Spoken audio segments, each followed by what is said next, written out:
Welcome everybody to Cult of Collectors. As usually joining me is Charlie Cinematic Universe, and this evening we have a special guest, Kenny from Kenny's Movie Palace. Hey You may everybody. know him from Instagram and YouTube. So how's it going, everybody? You guys been Good. having a pretty good day? Yeah. So far. A lot cooler here. Yeah, it's been a cooler day. Yeah, for me too, a little bit. It's still fairly warm. It's a decent day over here Good. So, when it comes to weather. So Kenny, what have you so what kind of got you into movie collecting? How long have you been movie collecting? You know, kind of the usual 9 yards we talked about. And I have been collecting movies since the early 80s, from taping them, borrowing my uncle's VCR to make tapes of movies that we've rented. I used to collect, I've had the variants. I've had VHS, laser discs, DVD. Haven't gotten to 4K yet because I don't have a 4K TV or a player yet. But yeah, yeah, I've collected everything. I had at one point like about 3,000 VHS tapes at one time, just movies, not even taped ones. And right now I'm bordering on about 4,000 between DVDs and Blu-rays. Damn, nice. that's a good collection. If you got Yeah. over Yeah, dang, Yeah, one of my when I was telling John I had just moved here I'm in the Philadelphia area. I moved back to the Philadelphia area in okay. January, and I have just one room with movies, just boxes. That's why on my channel I do what's in the box because it was like between moving and everything No, went in the box. So it's like yeah, the only thing is I don't go out and like buy like day one. I'll Yeah. check like Salvation Armies and Goodwills and especially Hamilton Book. I'm addicted to Hamilton Book. So every Yeah. month, they got my credit card. yeah. That's funny. That's a good place to buy stuff. I haven't bought for a while because I get on there and like buy 20 movies and then I get them in and then I'm like, when I was in there picking this stuff out, I really wanted to watch them, but now I've got them and now they're going to be in backlog and it's going to take me a while to go through them, you know? You're right. hmm So When do you that's think kinda, you? Oh, go ahead, go, John. Sorry.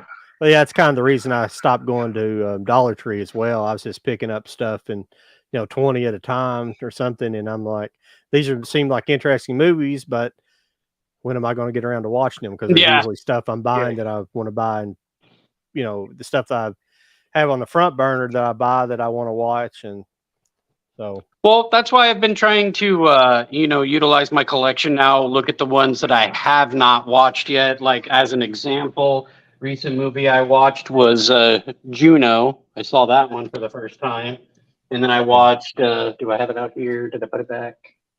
I did not put it back, but it was Adventureland.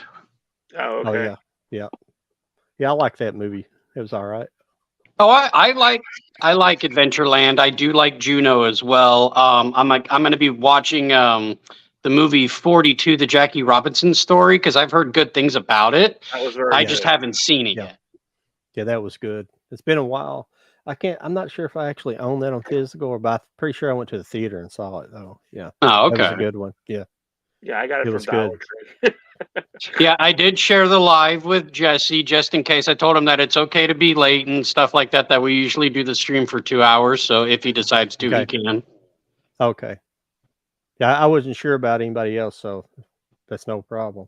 Yeah, I just said if you can, cool. Don't worry about it, even if you're late or whatever. It doesn't matter. We go for 2 hours. He hasn't responded yet, but he could be. Yeah. But Whatever. Kenny, your last out of the box, I was talking to you the other day in Instagram chat about the Marilyn Monroe movies you found, and Yeah. those they're quite a find because a lot of them are out of print for the most part. I personally didn't realize that until you told me. What happened, Charlie, was I had bought from this Facebook seller, Mhm. and his father had passed away, Oh, and his dad was, he was just selling them to make money for the funeral. of you know. course. And his dad had like a lot of stuff that he just like watched once, Yeah. didn't even watch. So I bought I got 40 movies for $30 from him Damn.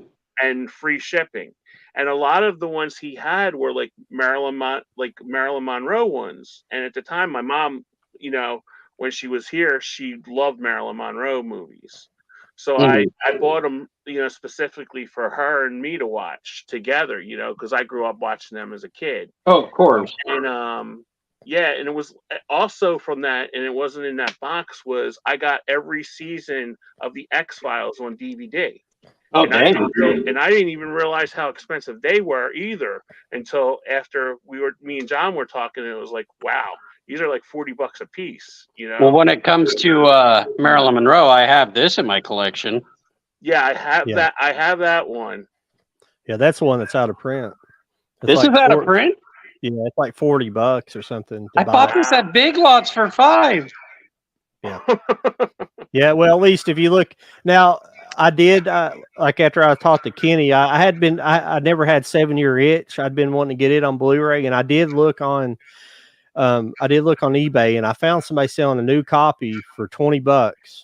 Yeah. And but the others listed under it were like $38. So Damn. I don't know if it was just one of those lucky buys. But Maybe. yeah, but it was even marked on the copy I bought out of print, and he was selling it for Interesting. 20. Yeah, Because I have this one too. Gentlemen prefer blondes. Yeah, I got Yeah. that one. I think all of those are out of print. I think just about all of them. I must have got lucky then when I got them because Yeah. I would say it was around like maybe 2018, maybe 2019 when I bought them. Yeah. And we had a bunch. We even we had Anchors Away. I have that one. Oh, okay. Yep. And Misfits. Yeah, Yeah. I got Misfits, Misfits. and he gave me 2 copies of Niagara, Yeah, I think I have that one too, actually. and I had just given it to my friend because I had got an extra one of them, And we only have one Marilyn Monroe movie on 4K, and that's Some Like It Hot. Yeah. Yeah. Yeah, I had got that one too. I had just bought that because I was wondering. I'm not a big collector of Criterion Collection, I'm not either. and I don't understand paying like $50 for a movie just because it has like special features on it when I can get it at Hamilton Book for $6. Well, packaging too, because some of them, like here, I'll grab one behind me that I have. Just as an example, like this one right here is like maybe $40. Oh, And this is the 4K, and then it has like a little poster that goes with it, as well as like a little digi booklet, and then you got both the 4K and the Blu-ray. Well, you have to kind of get them. You got a lot of times you got to watch Amazon, and sometimes you can. Usually, most of the stuff I buy is 20, and also the sale that just went on back in July from. I missed out on Thelma and stuff. Louise. Well, I went.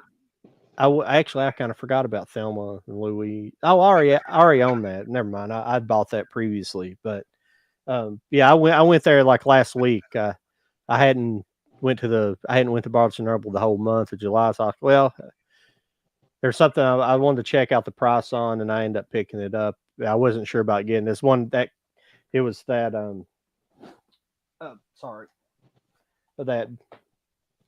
the Renowned Westerns. Oh, okay. And I already have this stuff on Blu-ray on Indicator. Yeah, I have another set with Randolph Scott movies on Blu-ray that has these movies on as well. But this was 4K, and everybody, and that kind of the reason I bought it. When I was in the store, I ran into another guy who had he had one of those like shopping baskets, and he had it filled to the top of Criterion movies behind it. And I asked him, do you already have this? And he's like, yeah. And I said, so what'd you think about it? He said, it's spectacular. The transfers on it. But the transfers were great on the Indicator too. And I don't know if they're much better. And after watching the first movie, I don't know if it was. John, did you end up getting like Rio Bravo or the East of Eden? I got East of Eden. I didn't get Rio Bravo. I have Rio Bravo on Blu-ray, but I don't. Okay. I don't know how much better some of those movies will actually be. Some I've Yeah. noticed when it comes to Blu-rays, It depending on the will title. be, but it will be. You know, the audio's going to be better and it'll be a little crisper. But I don't know. I just don't want to get in that game replacing everything in 4K. You know, 'Cause I Yeah, got of so much course. in Blu-ray. You know. Yeah, the only one that I was really interested in that I seen was I'm a big Bogart fan.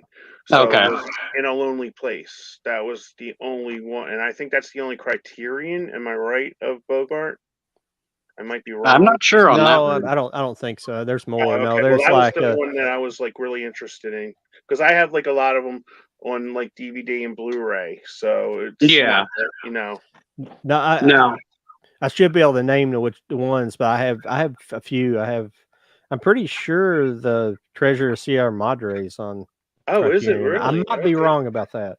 I have it definitely on Blu-ray, but I'm not sure about if it's on if it's Well, on, when it comes to Criterion, or not. though, I have the Bruce Lee set that they had put out. I want to say a couple years ago now. Yeah, that's nice. Yeah, and now they got the 4K, pack that is out and stuff like that. And then, of course, they're releasing Enter the Dragon on 4K. It's a 100th anniversary edition with Warner Brothers. Mm-hmm. Now that guy I ran into, I was talking to him about that, and I was like, "Yeah, I have this, but I don't really think I want to." Oh, I mean, I have the Bruce Lee on Criterion, Mm-hmm. and I was like, "I don't know if I want to, upgrade." And he told me that that 4K set they put out was a mess. He said there was something wrong with the disc, and he said it was. So I've been a good thing not to get it. So at this time, yeah, there's a guy that I follow on it's not Instagram, because I mean he's on there, but I mainly knew him from YouTube originally. His name is Heath. He calls his channel Euphoria Pictures, and he got the set, and then I told him, I said, well, now you got to give us a review. Yeah, he's the guy that has the his movie place in his garden or something like Yeah, that. his own little movie building in his backyard, that's pretty basically. sharp. Yeah, he's a cool follow. Oh yeah, a really nice guy, and it's funny because I know he's not as active with my page anymore, but when I first got started and he was starting, he was very active on my page, like saying, hey, love the content, this and that or whatnot, and I just noticed that whenever I post now, he hasn't really paid attention. Oh wow, that's a shame. Well, I haven't really posted much as it is, so it's not surprising, honestly, so I'm trying to get him to the rhythm. I know John was going to help me make a new intro, but he's been, busy with other stuff. So yeah, I'm still going to do it. So. Oh no, I believe you. I just you have your own stuff. So we had that tornado. I did tell you about that. It was really this straight line wind. It was like, we don't know what it was. It was kind of a tornado or something. It was bad. Yeah. It rolled through here and did a lot of damage on the property, tree damage, and some building. Nothing to our house except for siding damage and stuff like that. Vehicle damage. It tore my truck all to hell. Just beat it to death. It beat it to death. And about $4,000 worth of damage. So had insurance on it, but the problem is where it was an accident. Usually in an accident, the person who you're in an accident with, their insurance pays the deductible if it's their fault. But in this case, where it's a natural disaster, they don't pay the deductible. So it was like a $1,200 deductible. So I only got like $2,900. Damn. And it's like $4,000 damage. Yeah. That's unbelievable. Wow. Yeah. No, we don't cover tornadoes. Yeah. But that's why I haven't been that's why I haven't made any videos on YouTube. I've got to make one here soon. I'm going to make a Criterion Hall videos, and I haven't. The next video I'm gonna do is actually two. I'm gonna do two. I'm gonna do one that's a dedication to Paul Rubens, like the life and career of him, and then I'm gonna do a review of this after watching it and see if it was worth the transfer kind of deal or not. This is the new pickup that I got. Oh, okay. That's nice. Yep. Yeah. Did they make a steelbook of that as well? They did, and it's funny because I had to go to Target because I was going to go to Best Buy because it was like, couple bucks cheaper, and all of a sudden the regular slipcover one sold out, not there, no nothing, but the Steelbook was, and the Steelbook wasn't at Target. And I'm like, but I have the Steelbook of the Blu-ray. Do I really need to get the same freaking thing again? No, because it's the same exact Steelbook. So I was like, I'll just get the, slipcover. And then I asked them if they still did price matching, and they did. So instead of $24.99, it was $22.99. Oh, good. That's good. Yeah. Yep. Yeah, because I think I was watching Tim's channel, Tim's Talkies. Oh, yeah, we've had him on before. Oh, okay. And he said that the Steelbook was the same as the 4K copy, and that's why he decided to get the 4K, because he already had, like you said, the Blu-ray of the Steelbook. Yeah, I'll show it. Hold on. Okay. Yeah, I think I have that Steelbook as well, Charlie. So, but oh, I was going to say, Scottish Geek Guy, we saw you earlier. I put your thing up. Good. Right How's it there. Oh, going? yeah. That's nice. Oh yeah. Yeah, same exact thing. And it's funny because this one says Blu-ray digital, and I think the Steelbook is Blu-ray digital, so you don't even get like a Blu-ray with it at all. So I think it's kind of good that it's like this, that I have it, if you really think about it. Yeah. But same exact thing. So so have you been finding a lot of good buys at Dollar Tree lately, or like I haven't been going lately? The reason why I quit going in my area, for some reason, it was hard to find Blu-rays. Like I don't know if they have Very people small. coming in and pre-buying stuff out, because people make those videos where they get like behind the scenes access to the stuff, and like behind the they'll have a manager that lets them go in the back and go through stuff, and apparently that was going on around my area because like I don't know if people were making videos, but people were buying all the Blu-rays out. I've never seen any videos of people go behind the scenes. I know the store manager next to me, because the Big Lots that I worked at was right next door to it, so I got to know her pretty well, and she'll let me know if stuff's on sale or whatever it may be, and I'm sure she would let me see in the back too if I really wanted to. So, but yeah, I've gotten some good finds though. But have you found anything, Kenny, lately? I no, they said, I was watching another YouTuber, and he said August 4th it'll probably be the next drop for Dollar August 4th. Yeah, Okay. August 4th. So, yeah, it's kind of hard because I don't mind picking up like the DVDs or anything like that, but a lot of them, if you watch, they're on Tubi. And it's like and all of them, when you're going to the Dollar Tree, are blind buys. Yeah, basically. So it's just like, unless you really, really, really want to see something. So It's funny. It's funny you mentioned Tubi, because somebody on TikTok happened to come into my live out of nowhere and told me that him and his friends made a movie, and it's free on Tubi, of course. It's called Teenage Badass. Told him I'll watch it tonight and stuff, and then I'll make like a little video on TikTok and I'll tag him to it. But I told him I would watch it tonight. That way I can give him a little honest review. But when I watched the trailer, it actually looked pretty funny, because it's a story about a rock band, trying to be serious, and the ginger in the movie becomes their new drummer, and that ginger happens to be the guy that asked me to watch it. Oh, okay, cool. Mm-hmm. He said, I'm kind of That's curious to know what you think of it. And I'm like, I'll check it out. Sounds That'll interesting. be interesting. I'll put that on my to-do list to watch. Yeah, if you've got Tubi, Teenage Badass. I think that's the future of movie making.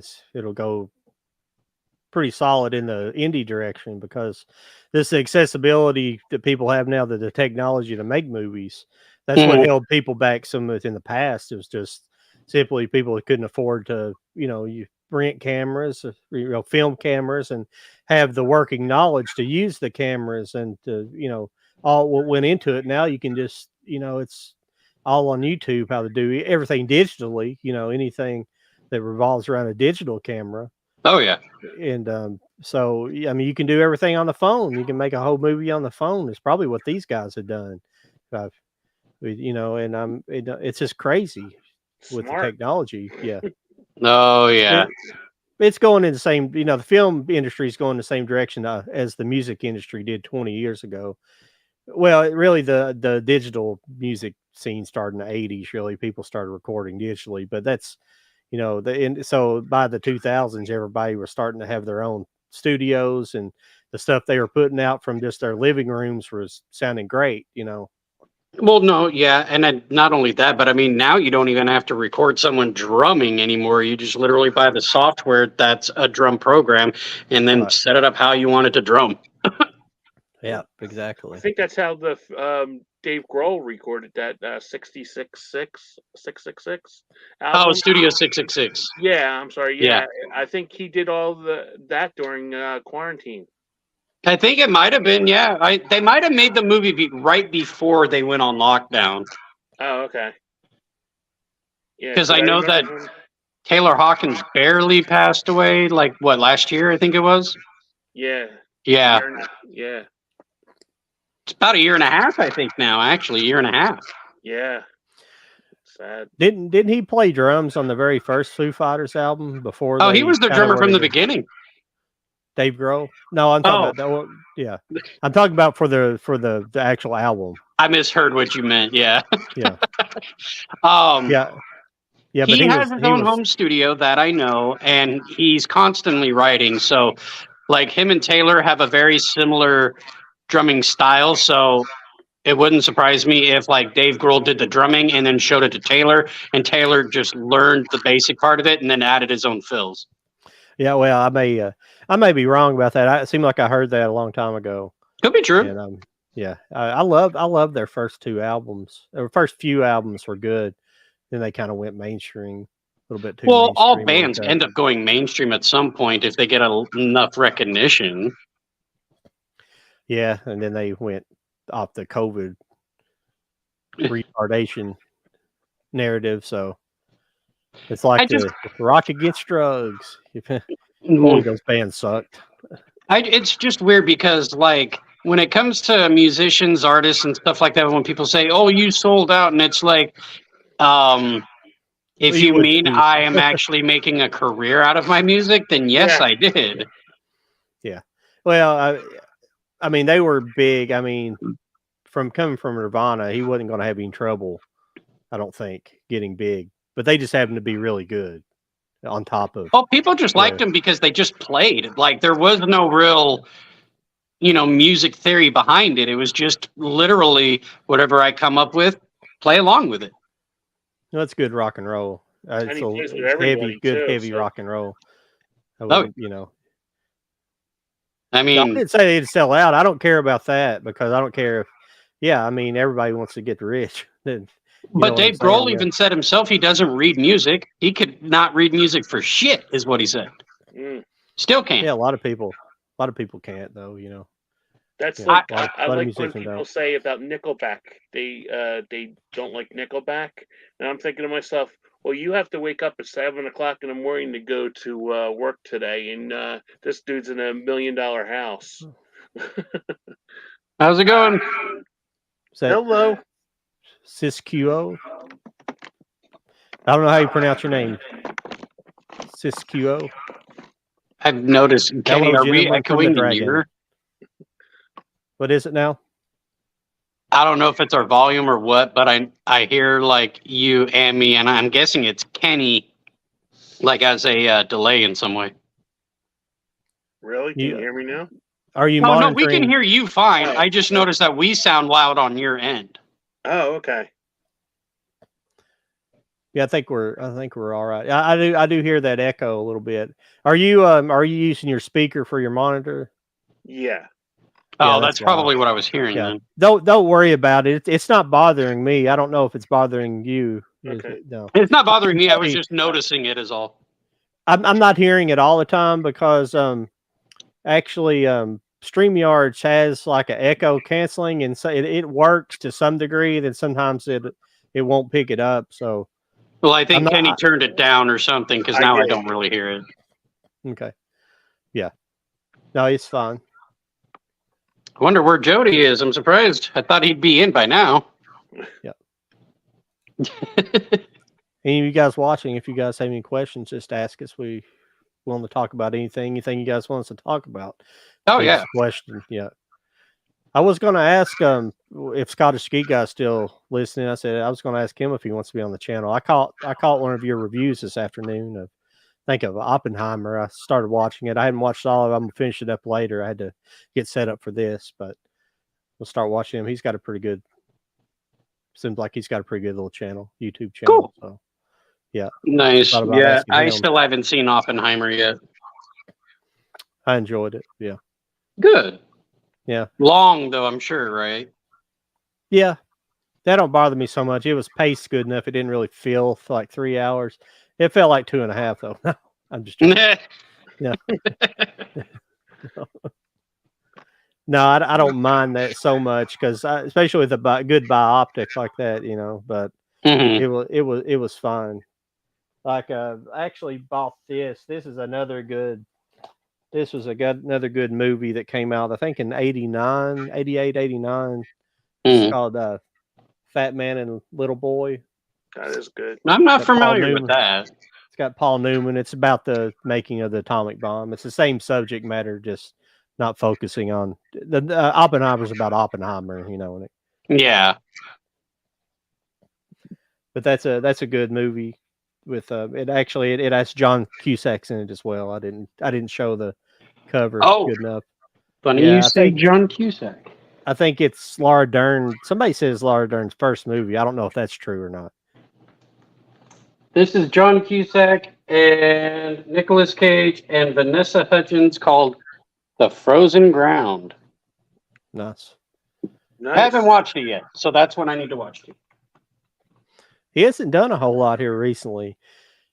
I Seemed think like I said Nicolas Cage just loves to work, and that's why he just Oh. does whatever he wants to do, because he has no shame in doing like a really low budget movie or even a really high budget or in between. He just wants to work. Mm-hmm. Oh yeah. Oh, you're talking about Nick Cage. I was talking Yeah. about what's his name there? Who are you talking about? John John Cusack. Cusack. Yeah. Oh. Excuse me. I went blank. He did a Cusack, really yeah. good. Cusack did a really good movie, like probably about 5 years ago. Love and Mercy. Oh, I've heard Yeah, of that yeah. one. Yeah. That's That's right. really good. That really Yes. totally blew me away. I'll have to check that one I out. forgot it. I forgot about it. Yeah, it's Brian Wilson. The story. It's Brian Wilson from the Beach Boys. Yeah, Oh, Yeah. yeah, and okay. Elizabeth, I think John, isn't it Elizabeth Banks that plays his wife in it? Yeah. Yeah. Yeah. Wow. It's actually what's his name? Based on the book, right? Dano. Paul Dano. What's his Paul Dano? Yeah, it's Paul Dano and John Cusack and Banks. Yeah, but Paul Dano plays like young Brian Wilson. It's kind of takes place the younger years takes place during the making of like Pet Sounds and all the like what happens to him at the younger. It causes his like mental breakdown and kind of that era. Then father. And then John Cusack plays him in like the 80s, like late 70s, early 80s, whenever he's kind of under the control of that doctor. He's basically got him on a bunch of LSD. pharmaceutical drugs, Yeah. keeping him, and just kind of leading him around. And he's really just in like but Elizabeth Banks comes in as like plays Melinda Wilson, who kind of saved him from that doctor in a way. That's how the movie portrays it. I don't know if that's exactly what happens in real life. I haven't ever read that part of his actual book about it, but yeah, she kind of comes in and kind of saves him from that doctor and gets him away from him. And Yeah, that was the best So John Cusack. it's an interesting movie. Yeah, it's very interesting. Yeah, they both play like very good versions of Brian Wilson too. Yeah. Kenny, did you ever get to see the stream that we did with Diane Franklin? No, you did? Yeah, Oh, we I had one with watched Diane Franklin, the lady who played Monique in Better Off Dead, the French girl. Oh, I love her. I follow her on Instagram. She's really great. Yeah. I'm surprised she didn't give John and Jody a freaking follow, but she gave me one. Yeah. I don't know. She might have followed me. I don't know afterwards because I think I sent him a message saying I'd finally watched First American Virgin or something like that. Oh, okay. I bought her book too, which is not really a book; it's like a pamphlet. I'll grab it here in a second and I'll show you. You guys go ahead and talk. Yeah, the most Okay. famous follow I got was the girl that played Janine. I was in love with her on Doogie. Janine. Yeah, Janine on. She was Vinny's girlfriend on Doogie Howser MD. Oh. Yeah, Lucy Boyer. Yeah. Didn't she? She was also on the show that Twin had Peaks. like a Down syndrome actor too, right? No, you're thinking of Kelly Williams. That was Like Life Goes Yeah. On or something Life like that. Goes On. Yeah. Yeah. She was on Twin Peaks. Is what he. Oh, okay. Yeah, If it's that's the kind of the nerdy her friend. Huh. That's who you're talking about, isn't it? Yeah. Yeah, Lucy Boyer. Yeah. Yeah. Yeah. She was the receptionist on Twin Peaks. You remember? It's been a while since I've seen Twin Peaks, so I couldn't remember. Yeah. But yeah, here's the book. Oh wow! Yeah. Oh, neat. You should post a picture of that and tag her. Yeah. I don't know if there's a picture of her in here or not the girl you're talking about, so everybody knows. But yeah, that's what's funny about the movie. When I was watching Last American Virgin, I was like he's in love with Don Franklin's character, and the guy's in love with her, and she tries to pawn him off onto her friend, and I'm like, hell, her friend's really cute. I would be all over her because she was like kind of a horn dog and like kind of a geek, a cute geek horn dog, and I was like, yeah, I'd been all over that. She was being a freak, she was acting like a freak. I've been like, fuck, I would,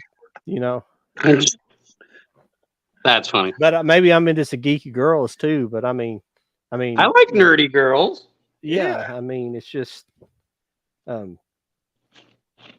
I know that they were kind of frowned upon for the longest time. Like when you watch the movie She's All That with, Freddie Prinze Jr. and Rachel Lee Cook. I mean, she played a nerdy girl, and then you clean her up, and she looks like a hot girl, and it's like, oh, come on, really? That's just messed up. Yeah, wasn't that the same premise of Sydney White with what's the poor girl, Amanda Bynes? Oh yeah, where it was like Snow White and the Seven Dwarfs. I think I know which one you're talking about. Yeah. Yeah. Excuse me, I'm shaking my camera all over the place. Oh, there was also that movie called Not Another Teen Movie that kind of played on that. Yeah. The nerdy girl. Yeah. That movie was hilarious, though. I do like that movie. Yeah. I haven't seen it since it came out on video. Oh, really? Yeah, I haven't seen that. So when it was like brand new, I actually had watched it quite frequently because I thought it was that funny. Oh, okay. Oh, yeah. Because, I mean, it was just making fun of all the, teen movies, like Varsity Blues, I think American Pie was a part of it, and then She's All That, and a bunch of stuff, even Breakfast Club. They made fun of Breakfast Club because they had the principal guy come in for a scene as a cameo, and he goes, wait, I'm confused. And he goes, shut your hole, Wang Chung, Yeah, it's been a while since I've seen it, but yeah. And then Chris Evans, right? That plays Captain America? Yeah. Okay. Yeah, he was in that movie. And it's like, when you watch Captain America in the movies that he does now, you're like, huh, you went from really raunchy comedies to superhero badass. Yeah. Well, that's why I can't get over I love Robert Downey Jr. and I can't see the guy that was in Chances Are and Heart and Souls as Iron Man. Or even Weird Science. Yeah. Or back to school. Or Air America with him and Mel Gibson. Oh wow, yeah. Ooh. Yeah, he's an Oppenheimer too. Yeah. He's an Oppenheimer as well. Yeah. Oh, he is an Oppenheimer too? Yeah.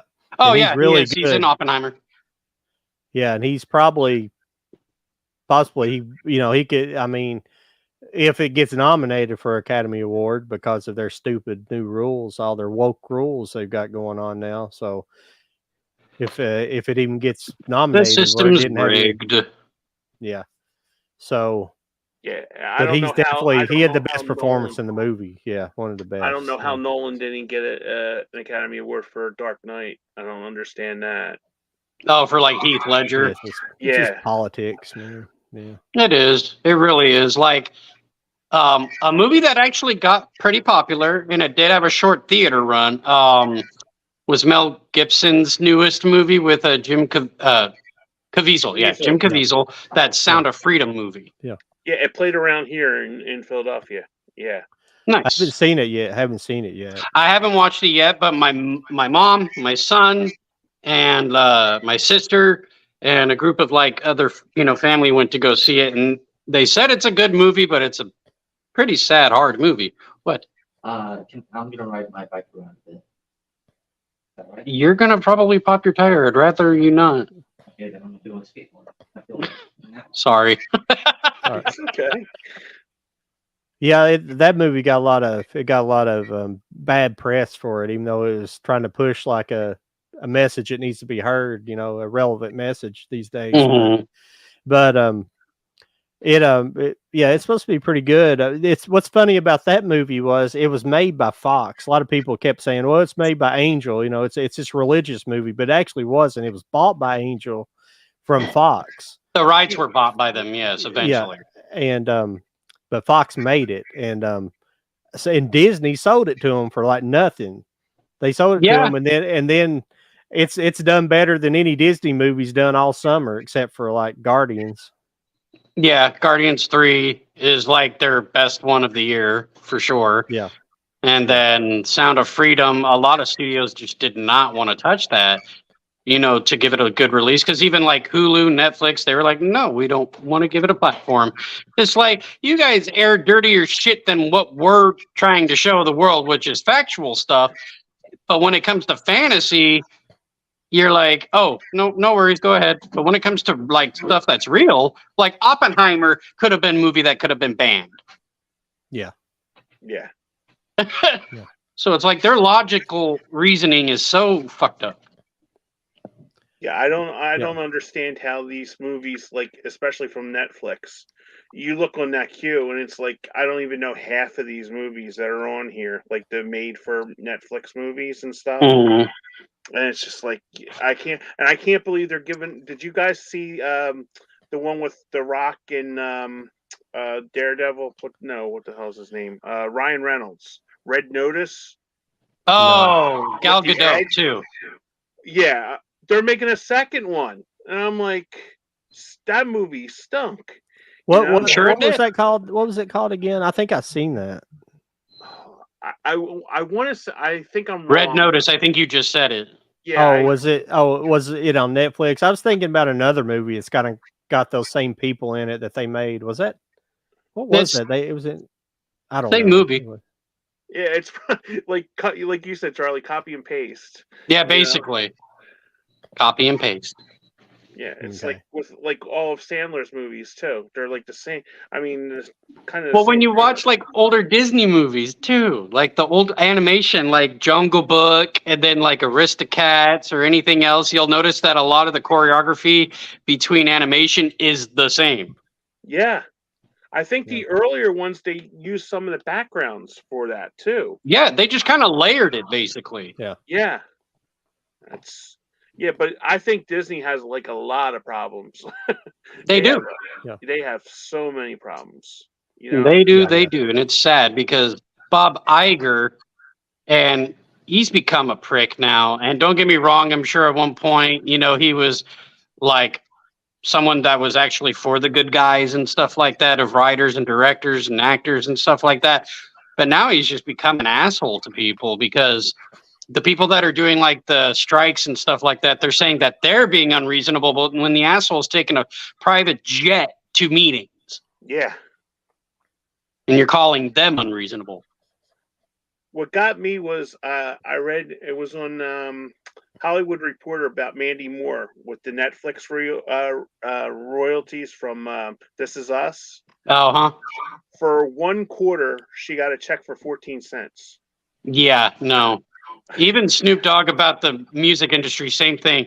He's like, what the hell is going on? We rely on the physical media stuff because, that's sales. Sales show how much we make. Yeah, And Streaming is streaming. I could pay one low fee of like maybe $4.99 a month or whatever, and they barely get like maybe a penny to their name. hmm So yeah, no, ridiculous. Yeah, the whole streaming model is kind of screwed. Well, for one, there's too many of them, Yeah. and I agree. and Yeah, because when you were paying like when I was in South Jersey, I was paying almost $200 a month for Comcast. Okay, and that was Mhm. no streaming services. Okay, Yeah. so Yeah. it's like, and then you're like, oh, I'll cut the cord. Well, then you're going to get Paramount. Then you're going to get Netflix. Then you're going. So it's like you get all these streaming services, and they kind of overlap sometimes, like on their movies, and then you're paying close to like $170 a month. You know, and you have all these streaming services that you don't even watch the movies because you're watching physical media. Oh yeah. You know? I was watching that I think it's Muscles and Mayhem and Muscles or something like it. It was the American Gladiators documentary on Netflix. Yes, that was very interesting. Yeah, and they were talking. It was produced by the Samuel Goldwyn Company, and like they were not making a lot of money. They started merchandising the show, and like the gladiators weren't getting any of the residuals for the toys and stuff they were selling. Yeah. And so they basically, I think before like the 4th season, they were like, hey, we're gonna basically try to have a mini protest, like the four main ones that have been there since the very beginning, like I can't Nitro and Gemini, Laser. Gemini, yeah. Yeah. No, they were like, Ice. we're basically like, we're not coming to work unless you renegotiate our contract. Yeah. And Samuel Goldwyn, he was like, if you don't come to work, you're fired. He said his motto was like, I don't negotiate, for anything. I don't do any negotiations for nothing. I don't renegotiate. I don't pay more money, whatever. So they were just like, they all just were fired. Yeah, I remember. I remember, and you seen it too, John. The first 2 seasons, they didn't even have any medical. Yeah.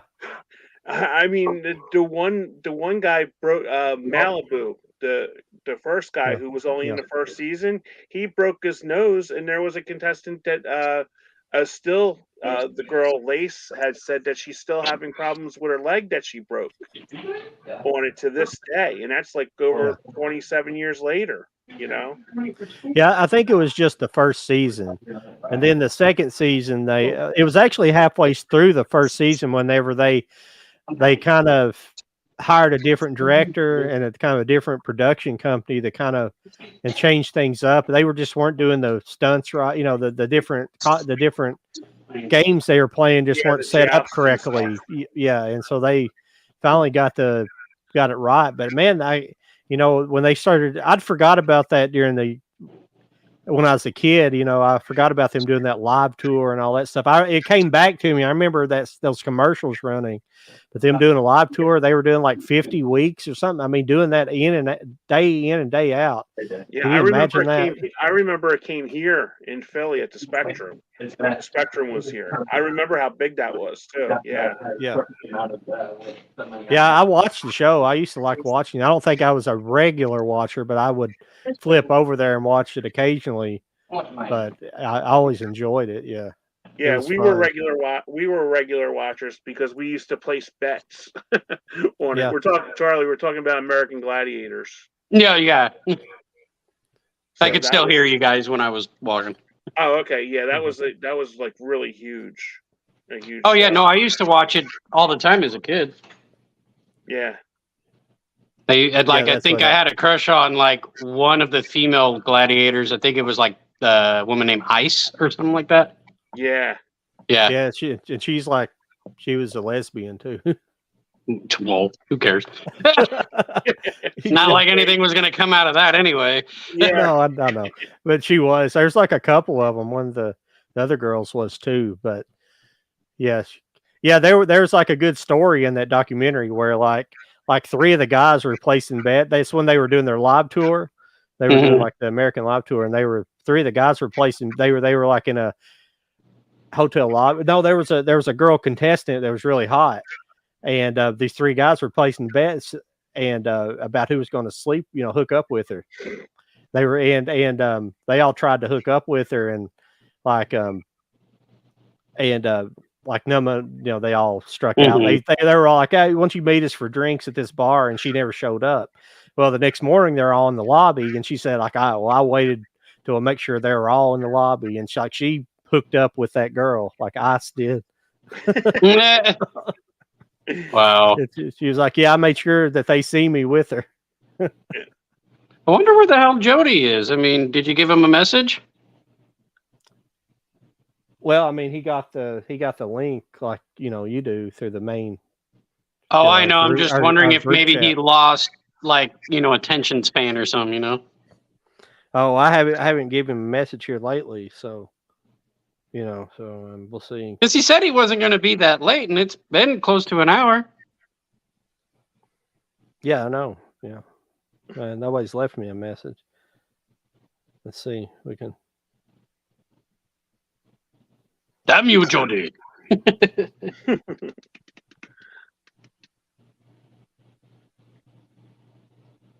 Apparently, my son was nice and used his money that was originally for his, to and from school if he wanted to grab a snack or something like that or whatever it may be. He used it to get pizza for tonight. Oh, that was nice. Yeah, I told him that I was like, I thought that was for school, and he said, I can always earn it back. And I'm like, still though. Yeah, it is what it is. Pizza's always a good idea. Oh, yeah. Excuse me. I love pizza. Pizza is my favorite food. Yeah. What's your like favorite if I could have topping? pizza and know that I can't die from it, I would definitely have it every day. That's exactly right. Oh yeah, there's a lot of food that I'd What were be you like getting ready that to too. ask?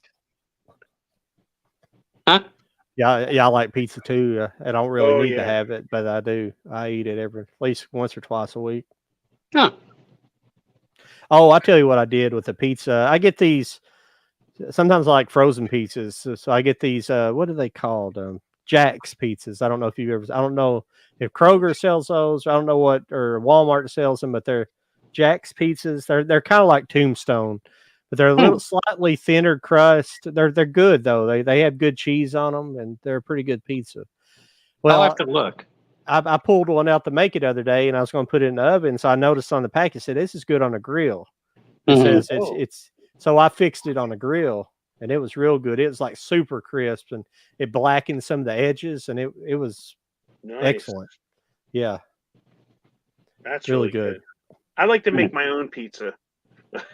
I buy the pizza. I'll buy the pizza crust at Walmart, and then I kind of know what I'm putting on in the toppings and stuff like True. that. So, that way you can control like your like what's the quantity of what you would want on there, like when it comes to pepperoni or peppers, or something like that. Because my favorite topping on it is meatballs and onions. Oh, interesting. Yeah, that's like really good, and you can't crumble up the meatballs. You have to slice them. Nice. Yeah, I'm more standard pepperoni. Yeah. Oh, I love that too. But that's like my go-to. I always keep sliced onions in the fridge, so. Oh, okay. I'll do that. Like if I have an omelet or something, I'll just crumble up and make a ham and onion. That's cool. So. Yeah, me. When it comes to like say buying frozen pizzas, I don't mind the DiGiorno pizzas. Those I don't mind. Yeah. I actually do enjoy them. I've had their croissant version of a pizza that they do. Yeah, that's not good. It was okay. It could have been better. It defeated the purpose, in my opinion. Does Philadelphia have their own style of pizza? Because I've never heard of thin crust. Thin crust. Yeah, thin, and you twirl it and you eat it like that. Yeah. Mm-hmm. I've seen people do reviews for pizzas out in Philadelphia. Yeah. Yeah, we have the thin crust here. Although Walmart has it's not a deep dish, but it's like a deep rising pizza, a thicker kind of dough on it, and that's really good too. and I just kind of like if I buy that because I have a couple of them in my freezer. If I don't, if because dough's hard to believe it or not, around here pizza crust is very hard to find. You know. John, did you tell Jody that I was worried? Because it just Yeah. said that you said I was worried. Yeah. I was like, wait, Yeah, what? Not worried. I What put did it I in the know where the hell he was? I put it in the group chat so you'd see it. Yeah. Oh, No, that's a dirty move. No. I don't really. We don't have any particular, style of pizza around here, but we do have we have a restaurant called it's called Serve Pizza, and it's got some other chains. There's like I think it's part of a larger chain, but in different areas. It's called like Royal Pizza, but it's kind of like a Chicago style pizza, but thinner, like a thin crust Chicago style pizza. Okay. It's cut into Chicago's. I think considered cut into squares. I think it might be thick crust and cut into squares. This Chicago style, or Detroit style. Excuse me, Detroit style, and but it's really good. That's the only like really anything that we have around here that's we could call ours. But other than that, we got a little bit of everything. No, you're the guys, John. You're the guys to put chili on spaghetti, right? That's Cincinnati. Oh, that's Cincinnati. Oh, okay. Yeah. I never heard of that one. Oh yeah, when you watch Food Network, if you watch those like world tours, like food tours and stuff like that, yeah, like diners, drive-ins, and dives kind of stuff. Exactly, yeah, sort of like that. And it's like there was like one place that put chili on top of spaghetti, and I was like, "What is that?" Okay, we got to go to Cincinnati. Chili on spaghetti. Yeah, it's gold. Do you have do you guys have Gold Star chili out there? Do you have Gold Star? No, we don't have that here. I don't have that here. It must be just be in this area because see, you have Gold Star and you have Skyline. Now, and people in Cincinnati they'll fight over which one's better, Skyline or Gold Star. I like Gold Star better. Maybe it's because I grew up with it, but Skyline's like kind of the official Cincinnati chili. It's the official big brand. And then you go to Cincinnati, the Cincinnati area, and they're everywhere. They're on every side, both sides of the street. Oh wow! And it's good. Like Gold Star, they're both good, but it's just like they call it three-way. It's basically chili. You can get it. The three-way is just chili cheese. It's like shredded cheddar cheese on top of chili on top of spaghetti. Damn. Or you can get like a 4 or 5-way, which will have like onions and other condiments on it, other vegetables or something. And they'll have like a cheese coney, which is like their chili on a hot dog bun, which is like a chili cheese dog essentially. Oh, that's great. This is the fastest that Alive has killed my battery. No joke. Really? Because normally whenever we go live, the battery drains pretty slowly and stuff. But for some odd reason, this show, I'm down to 18%. Well, shit. And I was trying to make it an hour and a half and stuff like that because of my, meeting. Yeah. That I have to do because that's required. Well, I guess Jody's going to abandon this. So that's all right. Might took him too long with his. Probably he didn't expect it to take as long as it did. So. Well, you want to. I guess you want to go through. I'm gonna go through some of the stuff I picked up, if you don't mind. Go for it. Yeah, because we'll start kind of We'll just start wrapping it down, unless Jody kicks in here in a minute. So we'll just start kind of slow down, do another 20 minutes or so, if that's all right with you guys. Just do a short one tonight, and sure. Yeah. Like I said, This is my new pickup, so I picked this up. I've talked about Chris Gore before. He's he's a film reviewer, and he started Film Threat, kind of an indie film magazine in the 80s, which got picked up by Larry Flint's publication that put it out in a larger, in larger mass in the 90s, I believe what he said. Mm-hmm. But he eventually would go on to be on Attack of the Show, if you guys remember that. Oh yeah, G4. On do you remember Olivia Munn, Attack of the Show? Oh, yes. The game show, the gaming channel, the show on the gaming channel. Yeah. Well, he just recently made a documentary called Attack of the Dock, and I Huh. picked this up. Nice. You have to buy it through their website. Oh, but kind of like it's A24 when they do their 4Ks. Yeah, so, but it was really good, and you might be able to watch it on. I watched it on some streaming service. I don't know if it was. I'm pretty sure I just watched it on probably on Amazon Prime, more than likely. That's what I think. Yeah, Interesting. so that's really good. The only problem was I've actually got to replace the case on it because look at that. Oh, dang. It came like that, but the disc is fine. But the front. My is messed up Explorers on it. movie was like that when I got it when it first came out because I did the pre-order, and let me see. I could be an ass and be like, "Will you guys replace this or whatever?" But I'm like, I got the I know, resources to replace it. Same here. Yeah, because when I'm gonna take it out.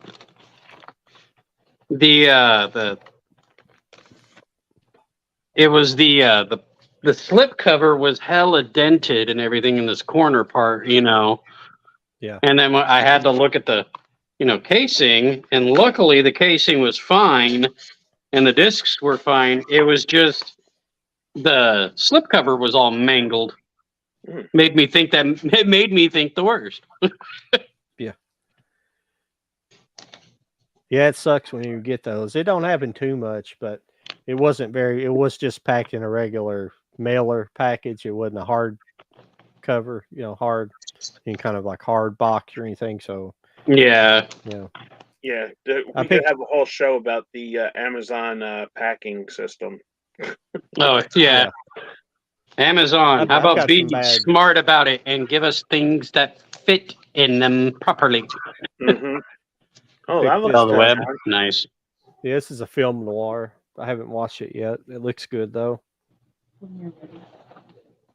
Got Vincent Price in it of notoriety. So that's the only person of notoriety, so it should be pretty interesting. Yeah. But I guess Jody's not going to be able to come. Did he send a message? No, I'm just guessing he's not. Yeah. Well, that's a good one. I can't tell what that one is.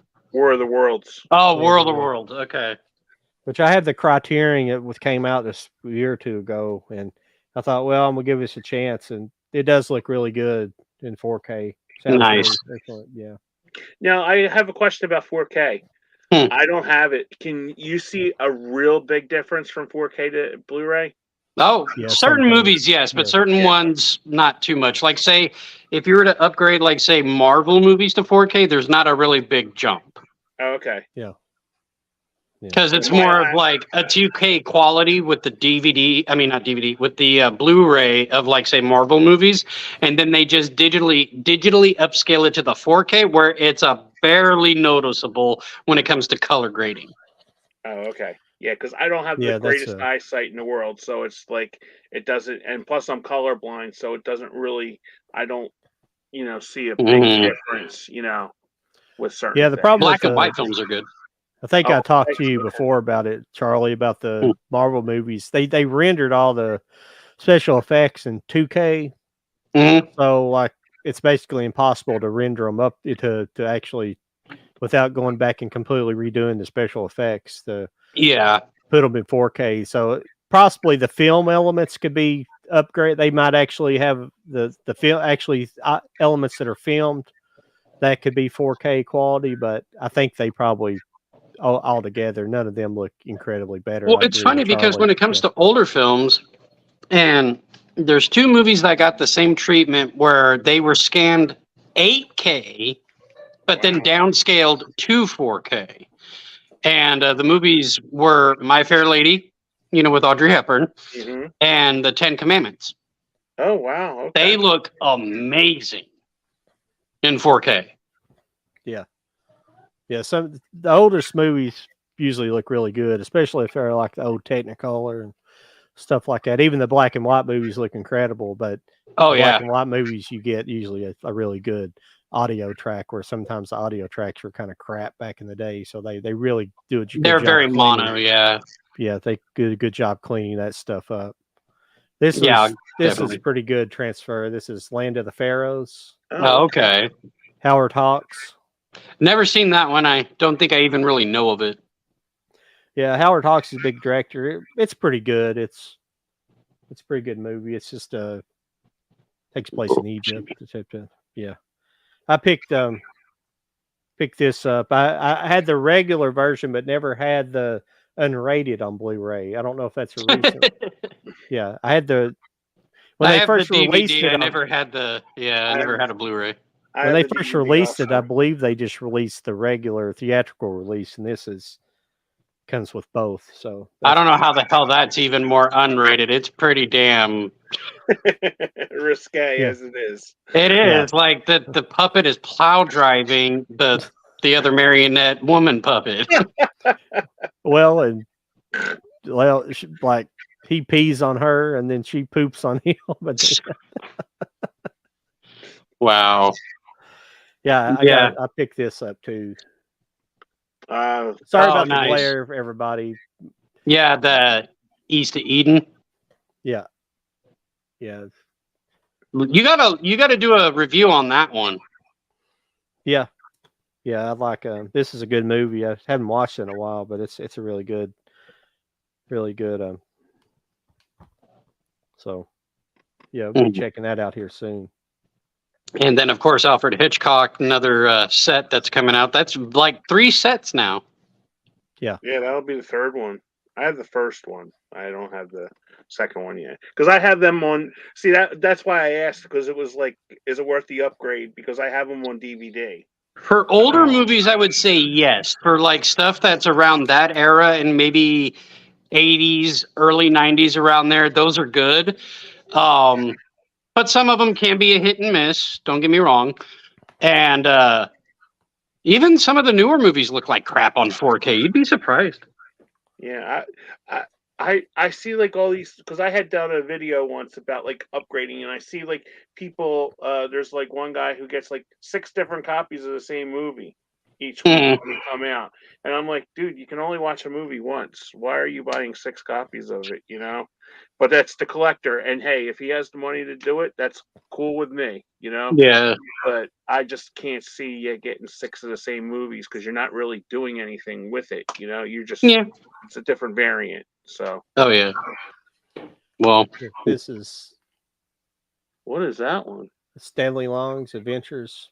They're like kind of like R-rated comedies. Oh, okay. I've never heard of that before. Yeah, a lot of TNA in them, pretty much, but they're just little goofy, little campy sex comedies, I guess. But they're not pornos. They're just. Yeah, no, I know what you mean.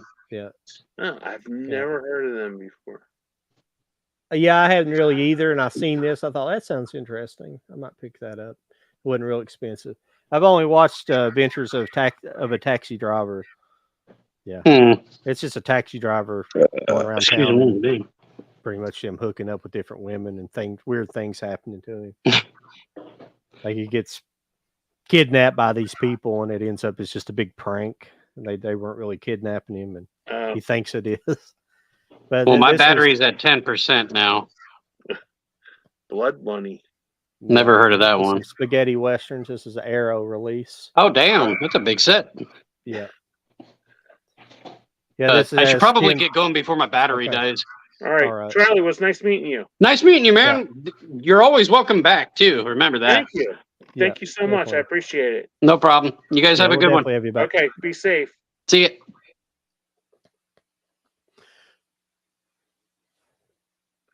All right. I like those spaghetti westerns, John. That's a nice set. Yeah, these are some more. They're kind of, at least the character's named Django in here, but it's not necessarily part of the Django trilogy. Trilogies, yeah. You know. Yeah, it's not so. Yeah, it's pretty nice. It's got slip cover comes off. It's just they're in clear cases. Oh, that's nice. Little booklet. I'd actually forgot I bought this, and believe it or not, they somehow or another, I don't know how it happened, but they sent me 2 copies and charged me for the second copy, so I had to send it back.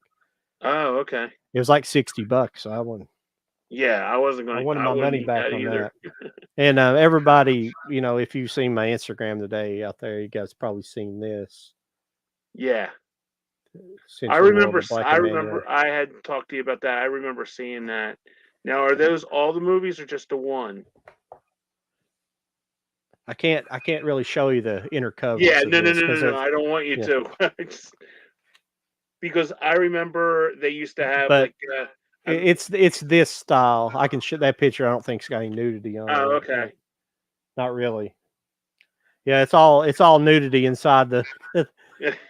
Oh, and this was cool. Let me see. I can't really. It's got one of those one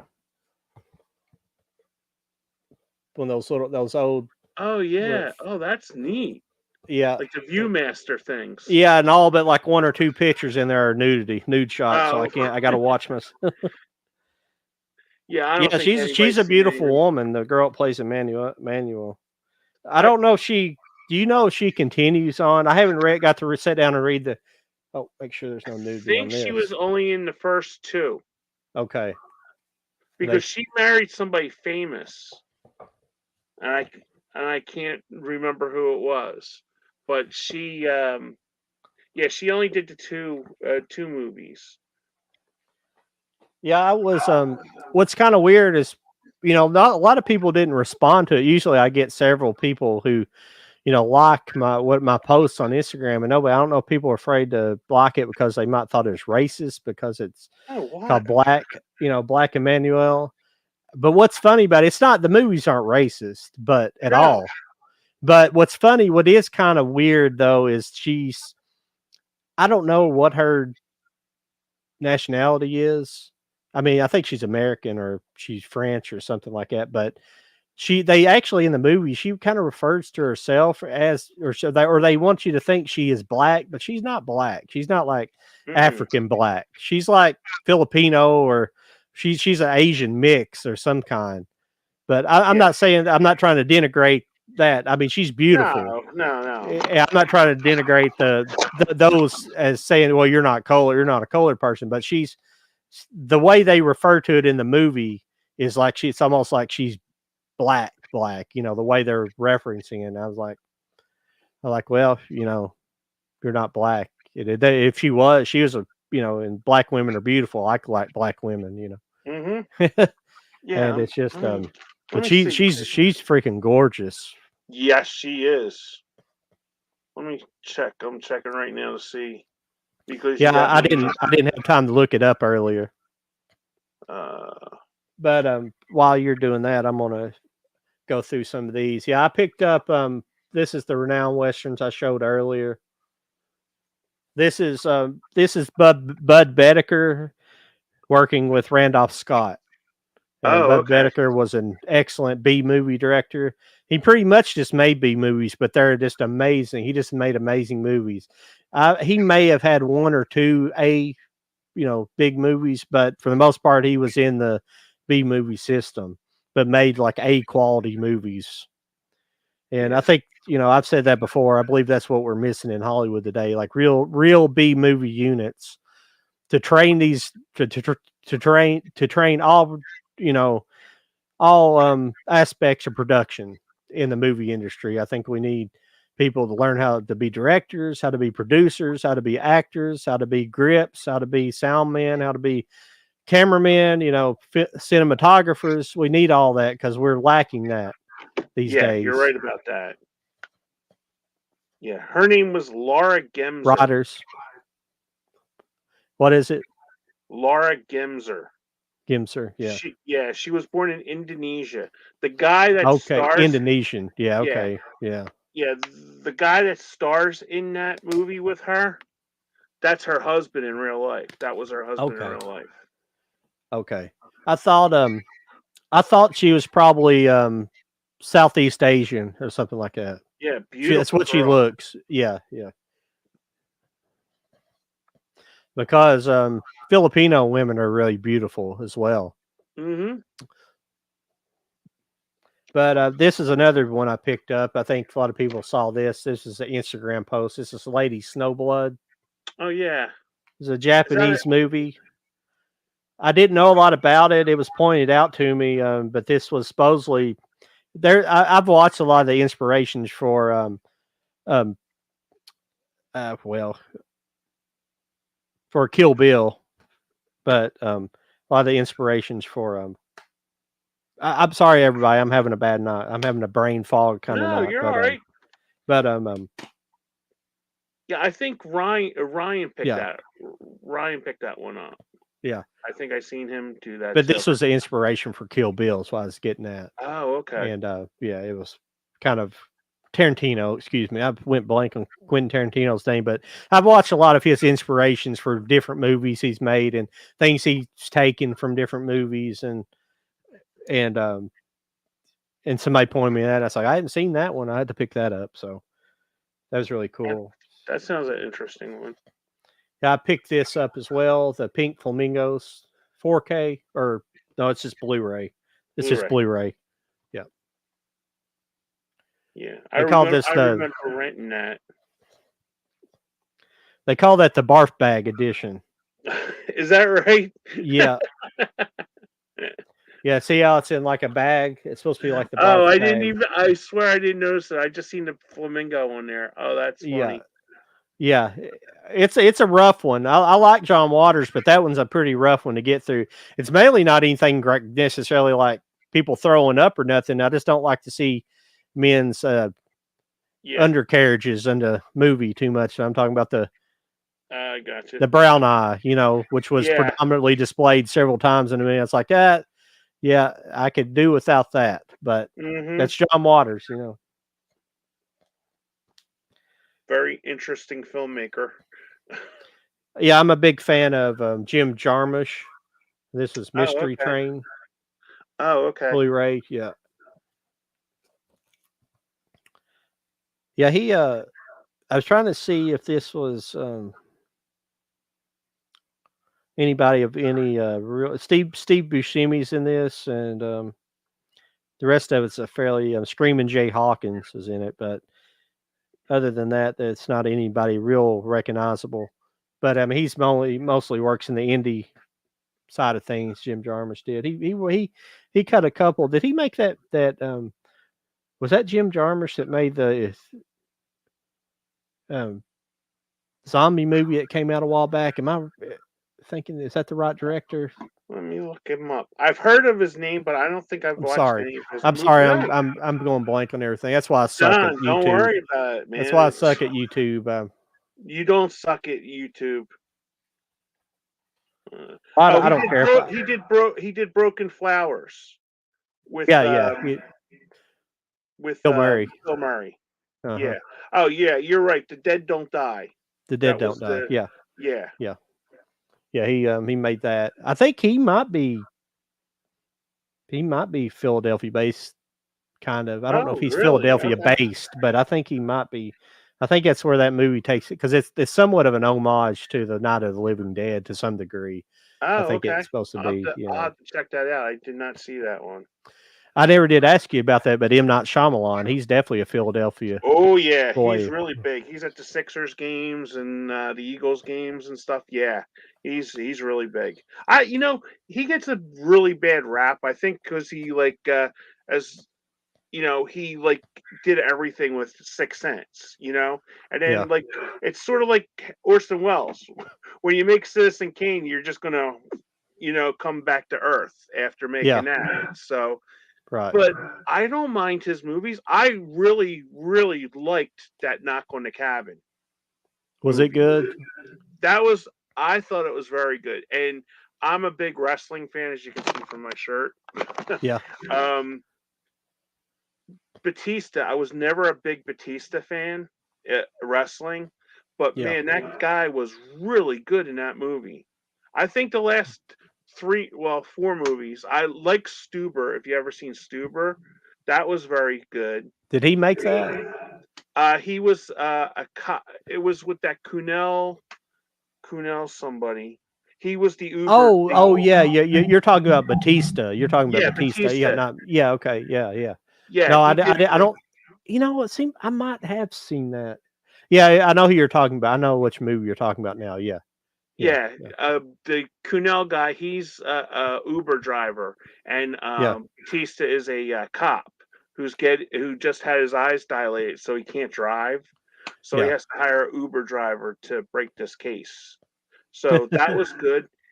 I really liked him in My Spy. He did like a kind of like it was sort of like a pacifier kind of thing that Vin Diesel did with the little Yeah, girl and stuff. That yeah. was good, and that's on Amazon Prime for free. And I like to knock at the cabin too. I don't buy movies. I got it off of eBay, and I watched it like 3 times, and I've really enjoyed it. Yeah, I might need to check that one out. That sounds like a good one to pick up. That one, and I need to pick up Stuber as well. I can't remember if I saw that or not. I feel like I did, but I can't remember. I think they're making a sequel to Stuber. I think. Don't hold me on that, but I But had heard that he was going to. yeah, but Shyamalan, I liked. I liked The Sixth Sense. I liked Unbreakable.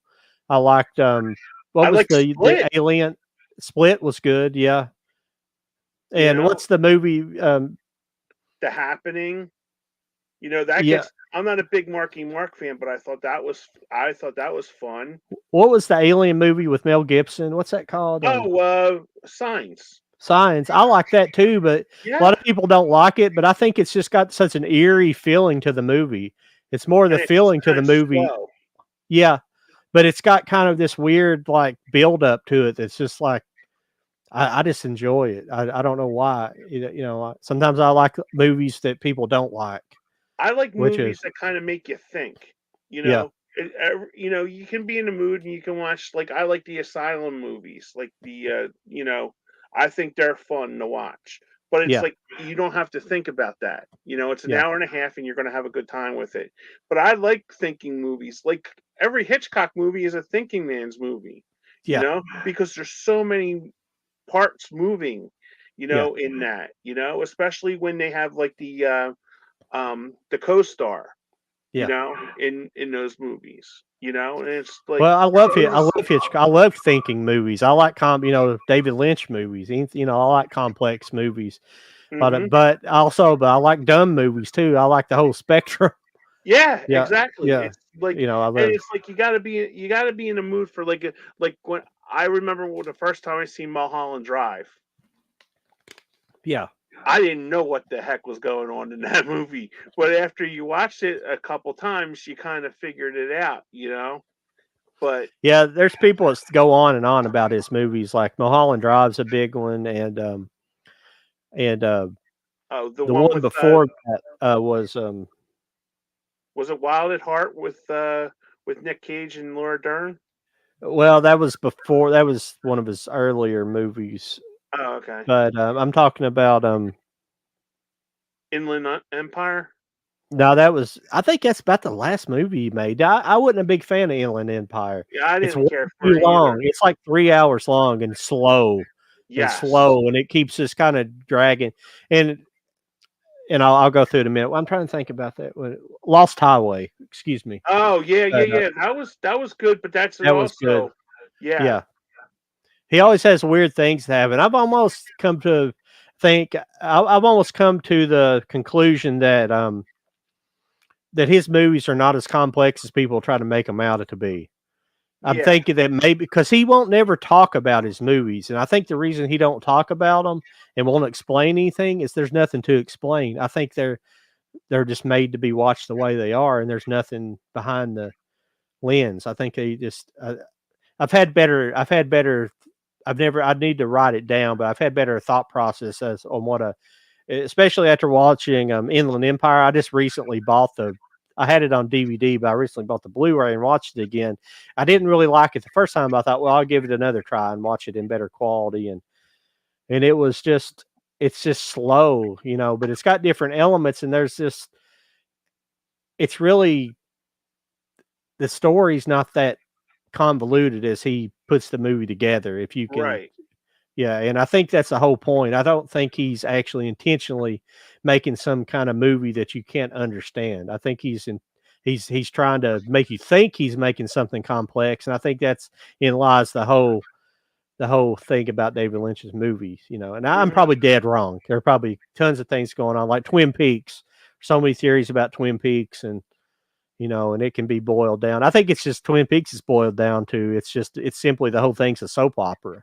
Yeah. Because there's hints of it being a soap opera because they keep watching the soap opera, and everything in the soap opera they're watching in the show is happening in the act. You know, everything happening on the soap opera is happening in the show. It's like paralleling what's happening in the show. So I think that's what's going on with Twin Peaks. The whole thing's just a soap opera. It's sort of like multi-universes.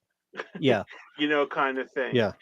Because I seen one of my friends sent me a clip about Nolan explaining Memento.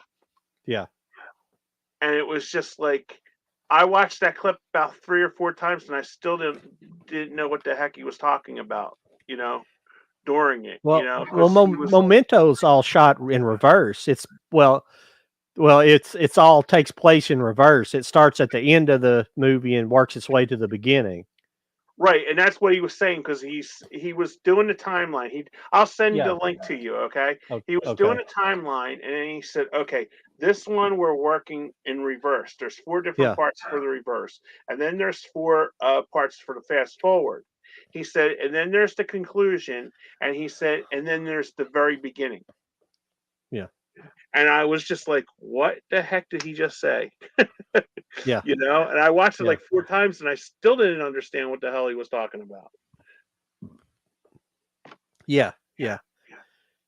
But I was talking about Jim Jarmusch earlier. He made excuse me. I got had the burps there. And he made Dead Man, I think had Johnny Depp in it, which is a good movie. He's made a lot of stuff, and he made God, what's the name of that movie? He made a movie in the late 90s, early 2000s. It was called Coffee and Cigarettes. Was good, but it was just basically a collection of scenes with different people. Like there's a scene with Mike White and Meg White in there, the White Stripes, where they're fooling with a Tesla coil. For some reason, he has it on a wagon in this coffee shop. For some reason, he's dragging it around with him, a Tesla coil, and they're messing with it. And it's just people drinking coffee and smoking cigarettes to the movie, and it's kind of a strange one. But that's a kind of a fun one. Yeah, that was like that movie. Did you ever watch Smoke? Smoke. Yeah, it was 1995, and it was just about a cigar shop in the corner. Oh, yes. Like Harvey Keitel or something like that. In there. Harvey Keitel. Yeah, and it's basically the guy goes and takes a picture of the smoke shop for every day for 365 days a year. Yeah, in the same spot. It was like really interesting, and it was just basically the people interacting with the customers that came in the smoke shop. Yeah, I remember that. Yeah, because that was kind of in the days when I was just getting into smoking cigars, and so I was like, it was kind of exciting seeing that. That was that was a big time for cigar smoking, so they kind of made the movie about it. Yeah, I remember because I was working at a video store at the time, and I remember that being like really like a very like hip kind of movie to watch. You know, and I took the screener copy home because I thought it was interesting, and it was just like, I put that as my like employee, like, you know, kind of spotlight, you know. Yeah. But I really thought it was a good movie. I don't even think you can find it now to watch, you know. Yeah. I picked this up as well. I don't know if this will show up at all. Yeah, it showed up pretty good. Time Bandits. Oh yeah, that's a good one. This is 4K. It's got a lenticular cover on it. Yeah, you can see it, John. Yeah. I've seen that in the movies when it came out. That's pretty cool. One. That's one I haven't seen in theater for sure. There was a little bit before. Well, it wasn't before my time. I was born, but I was too young to obviously have seen something like that. But I did watch it. That's one of those movies that I grew up watching on like Showtime, and I would catch part of it in the morning before school and then see the rest of it. So I've seen it in bits and pieces. So I've owned several copies of it as an adult on Blu-ray and Oh, okay. DVD and now 4K. So that's one of those. There's a few movies I will rebuy. I don't do that a lot, but I do with certain things like the Big Lebowski's one and like time, a few like there's a few movies I do that with. But it's kind of funny. Like the day I went to Barnes and Noble, I ran into this guy and he was dressed like with long sleeves. It was a hot day outside. It was like a 90-degree day, and he was wearing a mask still, face mask. He was wearing like a knitted hat, and he had like long sleeves. So I don't know if there was something, I don't care about the mask wearing. I think it's weird, but I don't. If you wear it, that's fine with you. But he might have had something wrong with him too. He may have had some kind of illness where he couldn't. So because he was wearing literally like long sleeves, long pants, knitted hat on a 90-degree day. So. Oh yeah. And he was the one with the whole basket full of movies, like literally one of those baskets, shopping baskets to the top. Oh wow. And so I talked to him for like 30, 45 minutes, just stood there and we talked movies. It was really cool. He recommended some stuff and I recommended some things to him and That's good. You kind of miss that because with like the streaming, you're just by yourself. I just miss going to the video store and actually talking to people about movies. That's what makes this so fun, because you got people talking about stuff, Yeah. Yeah, I love the long format of YouTube. That's why I don't even have a TikTok. I won't do TikTok, Either do I. I don't even know what that is. Yeah. And but also when I got to check out at the store, the girl checking me out, she's like, "Oh, I bought this because I'd watched it with my dad when I was a kid, and I wanted to see it again." And I was like, and I thought I misheard her. I thought she said you bought it for her dad, so I was like, "Did you buy it for your dad?" I bought it for myself, and and something brought up the conversations, and I started talking about Terry Gilliam. I was like, "Yeah, he was in Monty Python, and he did this movie." And she's like, "I've never really heard of those movies." I said, "You've probably seen Fear and Loathing in Las Vegas." She's like, "Oh yeah, with Johnny Depp. I think you've probably seen that movie. He did all those movies." And it was a pretty good conversation. I was like, he did 12 Monkeys, and she's like, so it was sometimes you strike up conversations. Yeah. With people randomly.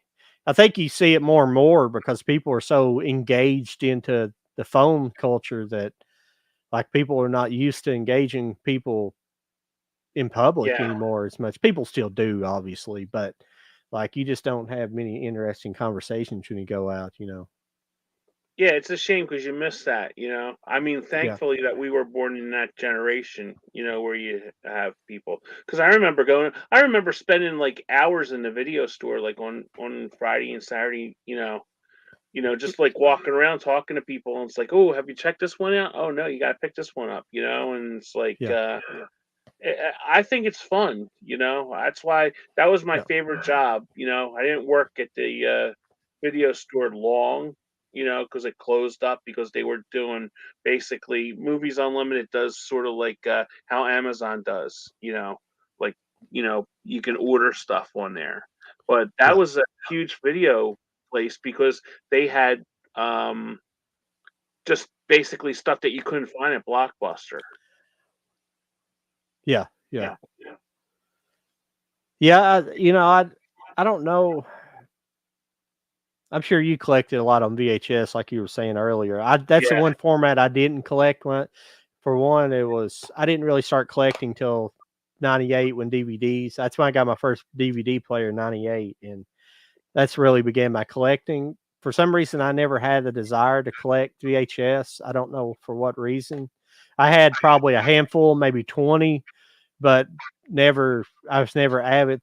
For one, where I grew up in a smaller town that I live now, I live in like a medium-sized town here, but like the town I grew up in, the video stores really didn't sell movies. They were just rented. They didn't really have any bins that sold used movies that I can remember, maybe every now and then, but it was usually just copies of stuff I didn't really want anyways. It's something they had like 20 copies of when it came out, like a mainstream movie, so I didn't really get into collecting VHS I never collected VHS until probably the first thing I've ever bought on VHS was, Monty Python's Holy Grail. Oh, okay. And they had opened up a Suncoast video in the Lexington Mall, in the Fayette Mall, excuse me, which is in Lexington, Kentucky.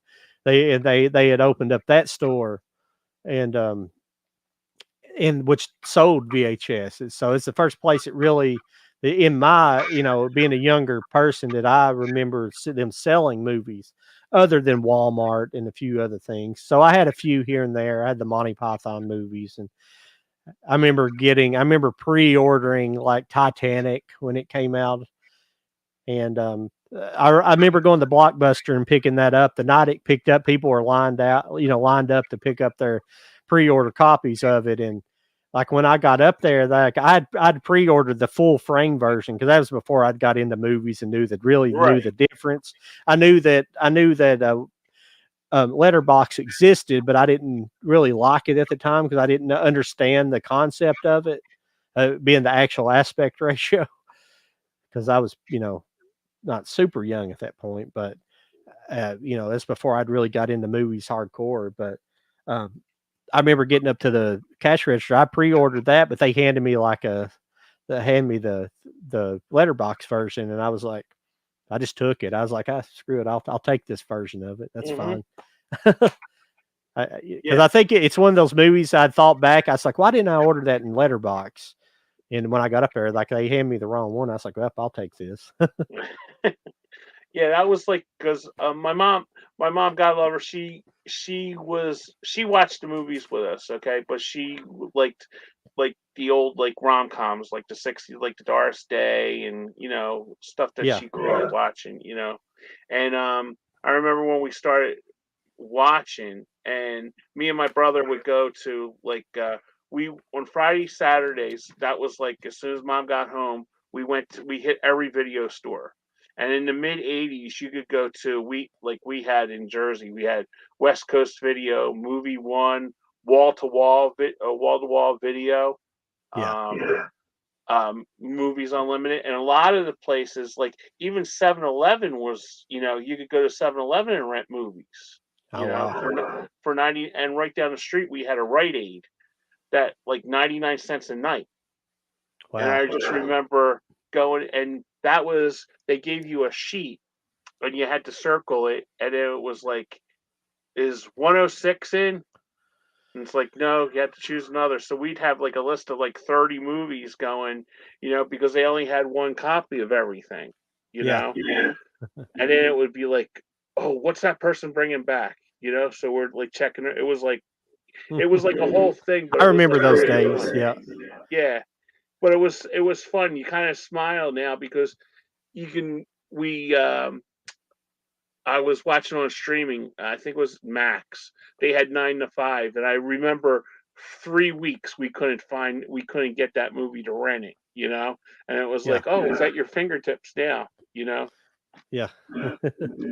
Yeah, I remember. Well, like I was telling you, the small town I grew up in, it was Irvine, Kentucky. It's Irvine in California. If you live in California, it's Irvine, but we call it Irvine here in Kentucky, the way we talk. But it's in Irvine. We had a friend of a family opened up like the first video store, and I think it was called Video Library. But everything in Irvine was independent. There was no Blockbuster, except for we had like restaurants and stuff. We had like Hardee's and Kentucky Fried Chicken, stuff like that. But we did, like, when the video stores were all like, they were no chain video stores. So, and then another one opened up later that was called Movies, Music, and More. And then there was a couple more that came later on. So, and then the newer ones that came later on were the ones that started renting multiple copies of movies. All the other ones, you had to wait to get something or put your name in a reserve list to get it. They call you up and you come rent it. I remember those days too. Now, how many movies were you allowed to rent at one time? Because a lot of the places that we went to was 3, and that was fine because like my mom got one, my brother got one, and I got one. And then I don't remember the limits because I probably only rented like one at a time.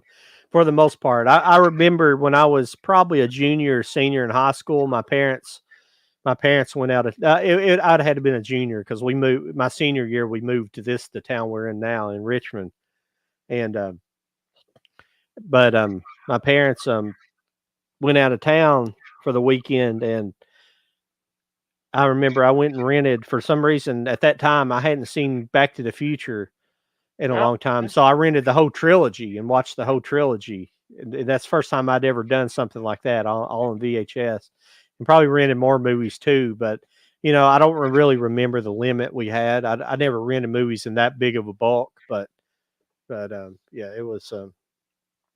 We had a there was another little hole in the wall rental store in that same town. That was in another little shopping center. It was like a hole in the wall. It was like a shotgun video store, just a little narrow corridor. It was little bitty, but it was stuffed full of movies, and they were like the people that ran it, like watched independent movies, I guess, or liked them because that's the first place. That's how I discovered like Clerks. That's where I discovered Oh, Clerks for wow, the first okay. time, and probably Mallrats as well, because it took me a couple of years to put together. They were both made by the same person, and then I finally figured it out. And because I wasn't in the know, I didn't follow like my really the internet wasn't a thing. Yeah. So I didn't follow there. I didn't follow any kind of publications. When you live in a big city, you'll have like bookstores and magazine shops and stuff that'll have indie press that covers stuff like that, or just in your mainstream newspapers will even have sections where the movies, and you'll actually have places that play independent movies. Like we don't have that here.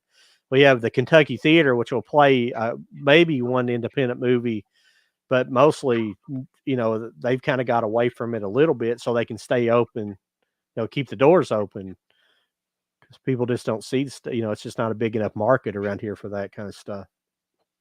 Yeah, we used to. My mom worked in Center City, Philadelphia, and there was always a guy that sold like magazines and the newspapers out there. Yeah. And every week, I got her to get me Billboard magazine because I was like really big into music and stuff like that. So Yeah. I'd read it through, and then it's like they would always have like the new and upcoming movies that were coming or what was hot, and what was being released and stuff like that. So it was kind of like it was kind of cool back.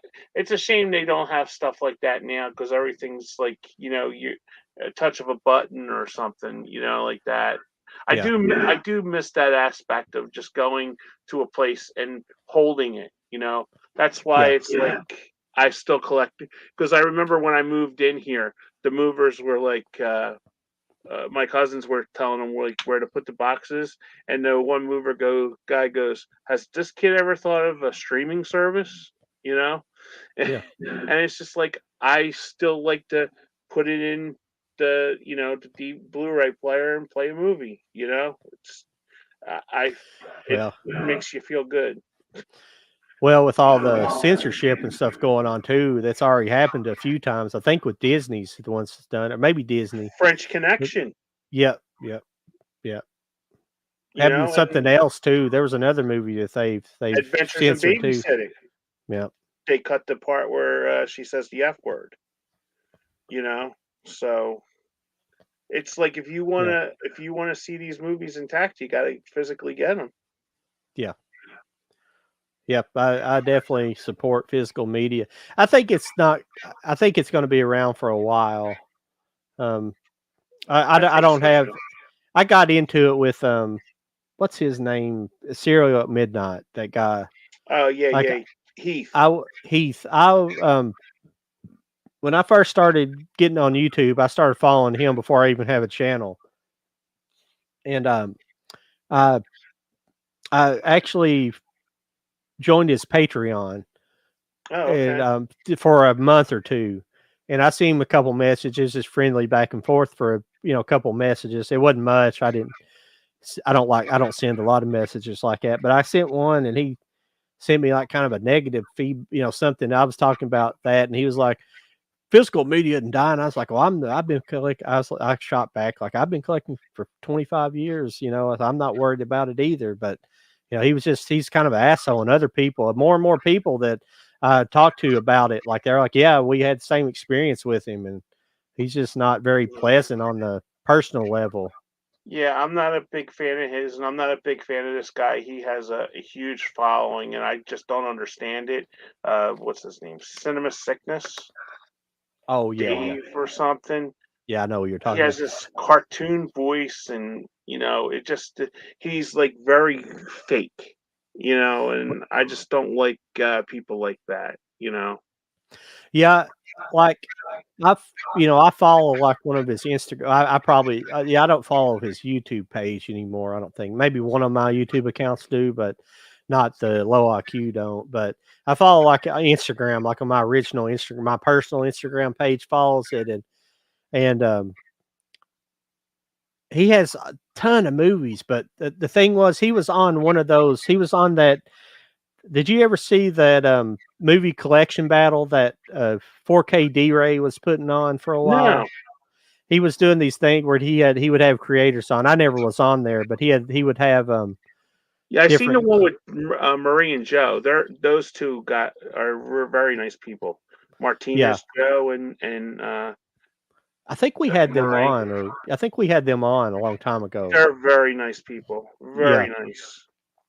yeah, and yeah, we definitely had them on because they showed us the trailer that Watcher had made for them. They had one of those that Movie quarters.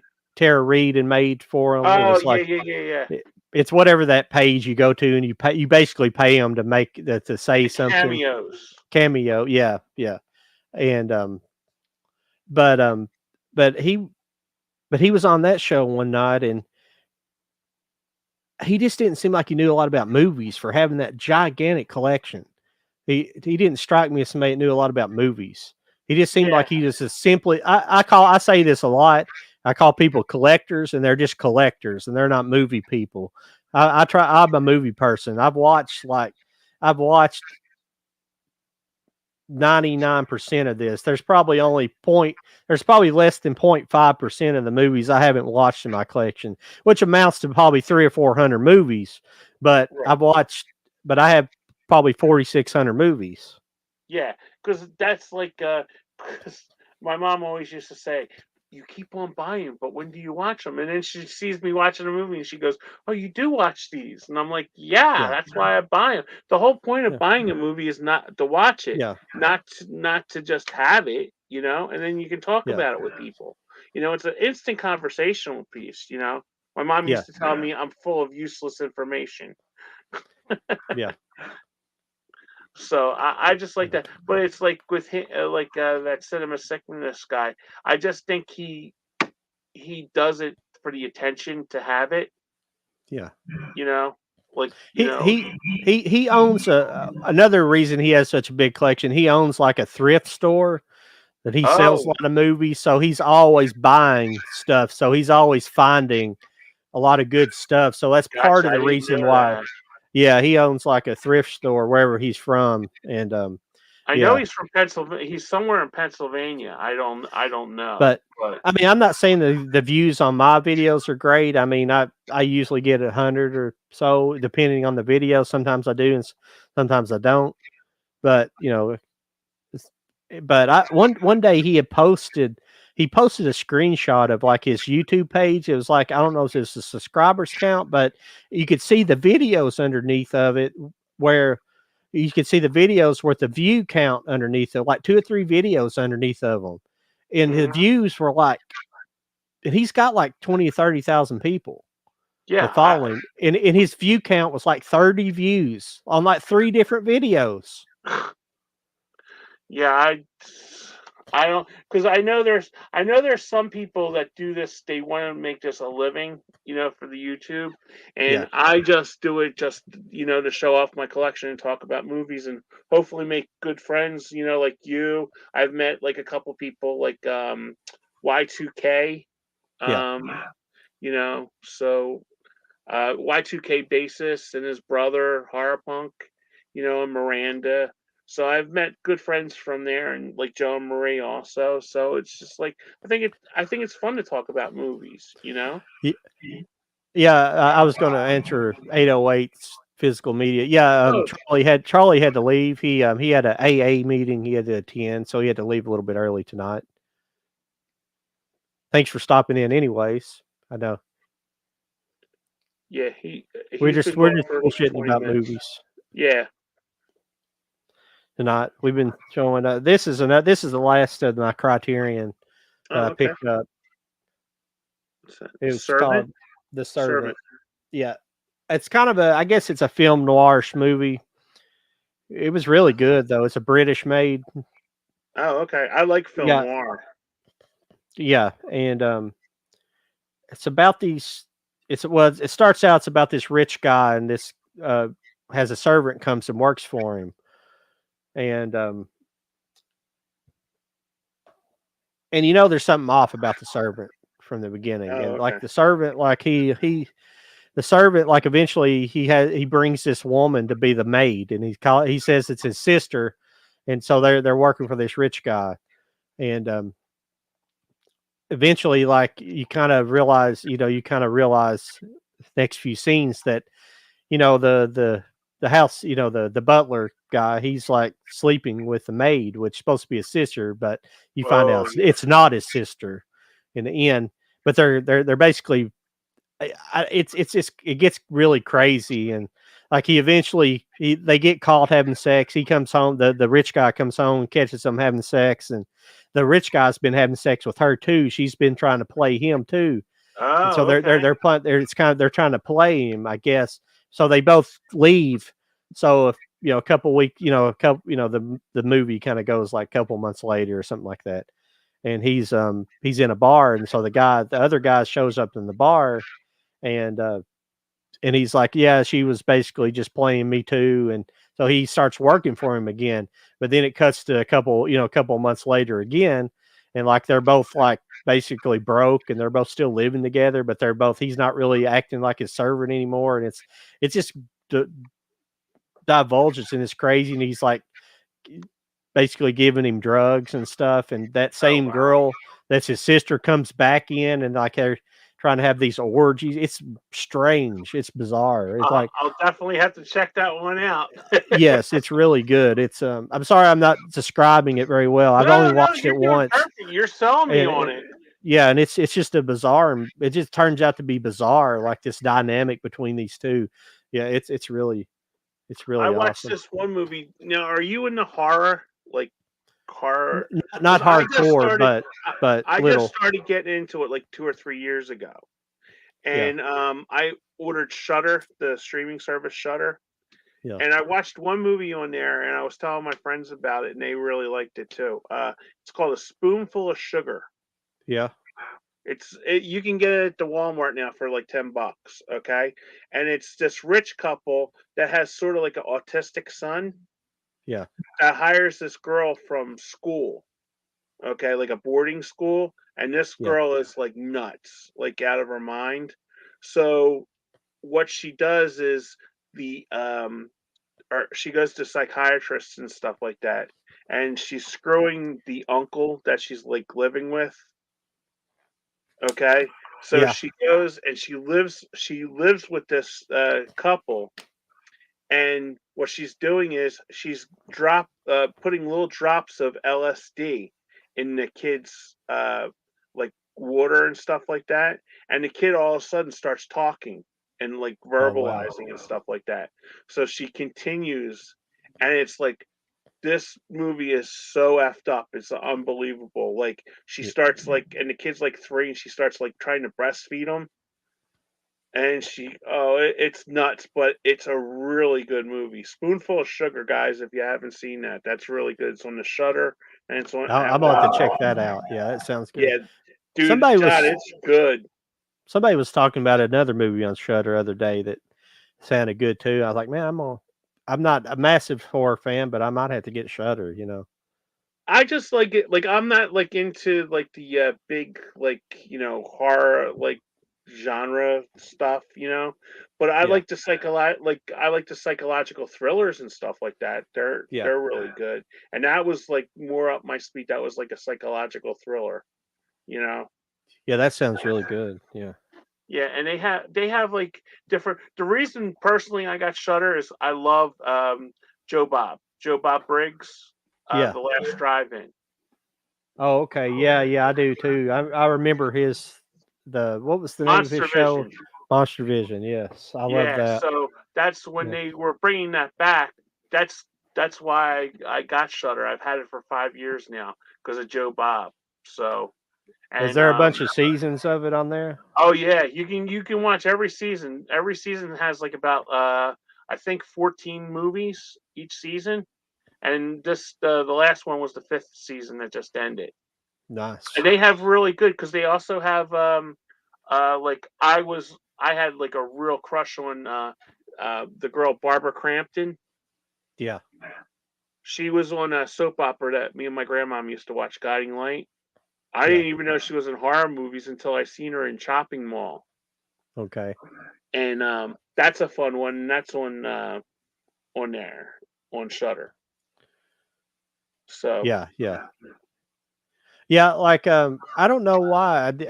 When I got kind of out of my high school years, I kind of got less into horror. I don't know why. I just kind of it just wasn't my thing. But I watch them from time to time. There's some good ones out there. I don't have any problem with it. I think it's a great medium. I think it's great hmm because it's really a independent driven industry. yeah, A lot of independent horror. I like trauma and stuff like that, which I don't know if you really call that horror though, so to speak. It's more that gross dude's out. odd. Yeah. Yeah, yeah, Yeah, I y- because when we were teenagers, me and my brother, we used to rent like every like kung fu movie. Like mhm, we didn't know we knew who Bruce Lee was from like the pictures, and stuff like that. But we were in this guy named Sho Kosugi that did like yeah, Faces of Fear and stuff like that. So we yeah, used to go to Rite Aid down the street from us. We'd ride our bikes. We'd rent every kung fu movie and like yeah, every horror movie that there was. Because when you're a teenager, you're kind of into that stuff. But like you're right, I kind of got out of it and I started watching. There was other stuff that I was like really interested in. Like there was like I love like psychological thrillers and dramas and action movies and stuff and yeah, comedy movies. So yeah, I kind of got away from the horror, but it was actually it's fun to get back into it at like an older mm, age because you can appreciate it more. You know. yeah.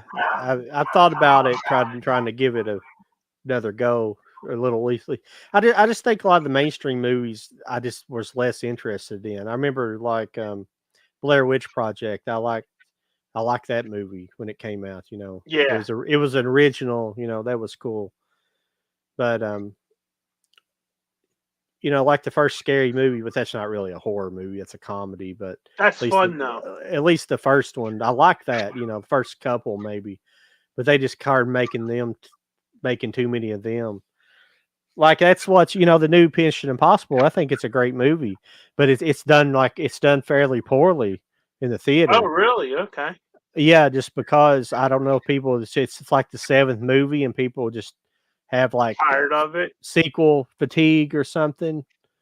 And I don't really know because the rest of the series I like pretty much all of them. For the Yeah. most part, they're all pretty good. And it was kind of a shame, but also, Sound of Freedom hurt it really bad because they didn't think Sound of Freedom was going to do what it did, and it really Oh, put a okay. it took a notch out of it. I have And that the written down. I have to watch that one. Yeah, and then the next week, Barbie and Oppenheimer come out basically, and it I didn't. basically just put it, or I maybe didn't 2 like weeks later. Barbie. I I didn't saw like it. Barbie. Did you see it? Yeah, I didn't care for it. Oh, I think kids will like it. That's what I kept on saying because I wrote in my review. I think kids will like it, and they're like, "Well, there's too many like dick jokes and stuff in there for like the kids and stuff." But what I meant by my review is it's so bright, it's so visual. I think it'll get like the 10, 13-year-old kids into watching that played with the Barbies. That's what I meant by it because when you're a kid, there's some stuff that just keeps on going there, that goes over your head. Yeah. when you're a kid watching it. But I think because it's Well, so it wasn't bright- it was not it wasn't a kids movie for sure because there was some No. adult subject matter in there too, but not a lot. And a lot of people kept calling it like intersectional feminism, all this bull crap, and it's definitely got a feminist. It's got a feminist message, but not intersectional feminism. But Yeah, I there think, there like, was some preachy stuff in it. But what I found the problem I had with it was it's a little convoluted in the messaging.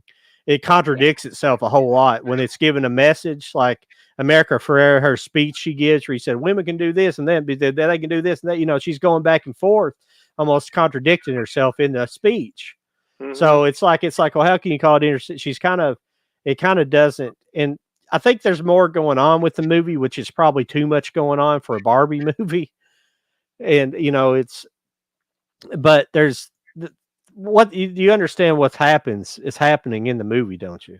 At least when they're in Barbie land.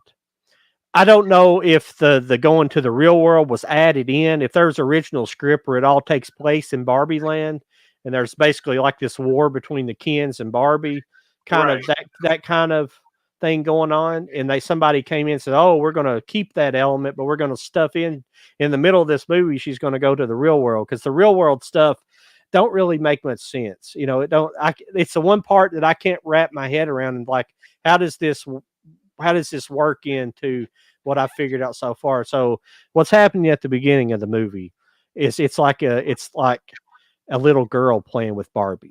Okay. Yeah. That's why there's like those lines like, when Ken's like, can I kind of stay at your house and kind of stay in your bed? And Barbie's like, why? Because little kids don't know about sex. They don't understand this. They don't understand that concept. So that's why everything's like in the boys are separated at the beach and the girls, they don't really interact. The Kens, that's why they're being treated the way they are. That's why the Ken doll doesn't have a home. He's like homeless because he don't have the Barbie house. That's why there's just because Ken didn't have a house. Okay.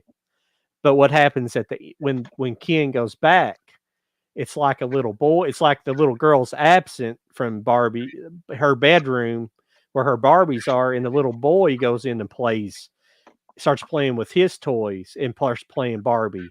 And so now Ken's in charge, and that's why there's like a Hummer.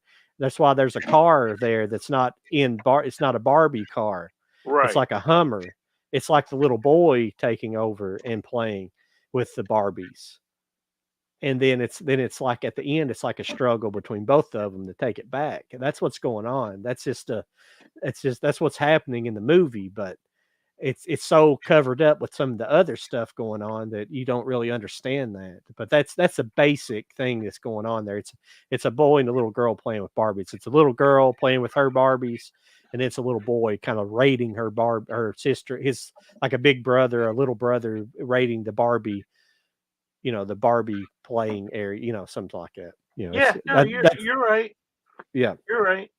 I mean, but what would you give it out of 5? It altogether, it's not a great movie. I would probably give it a 5 or 6 out of 5, probably. Yeah. Oh, okay. Yeah, because not real high. Because like I would after I got done watching, I'm sitting here and it's just like I think if they kind of made it into like a Clueless comedy, Yeah.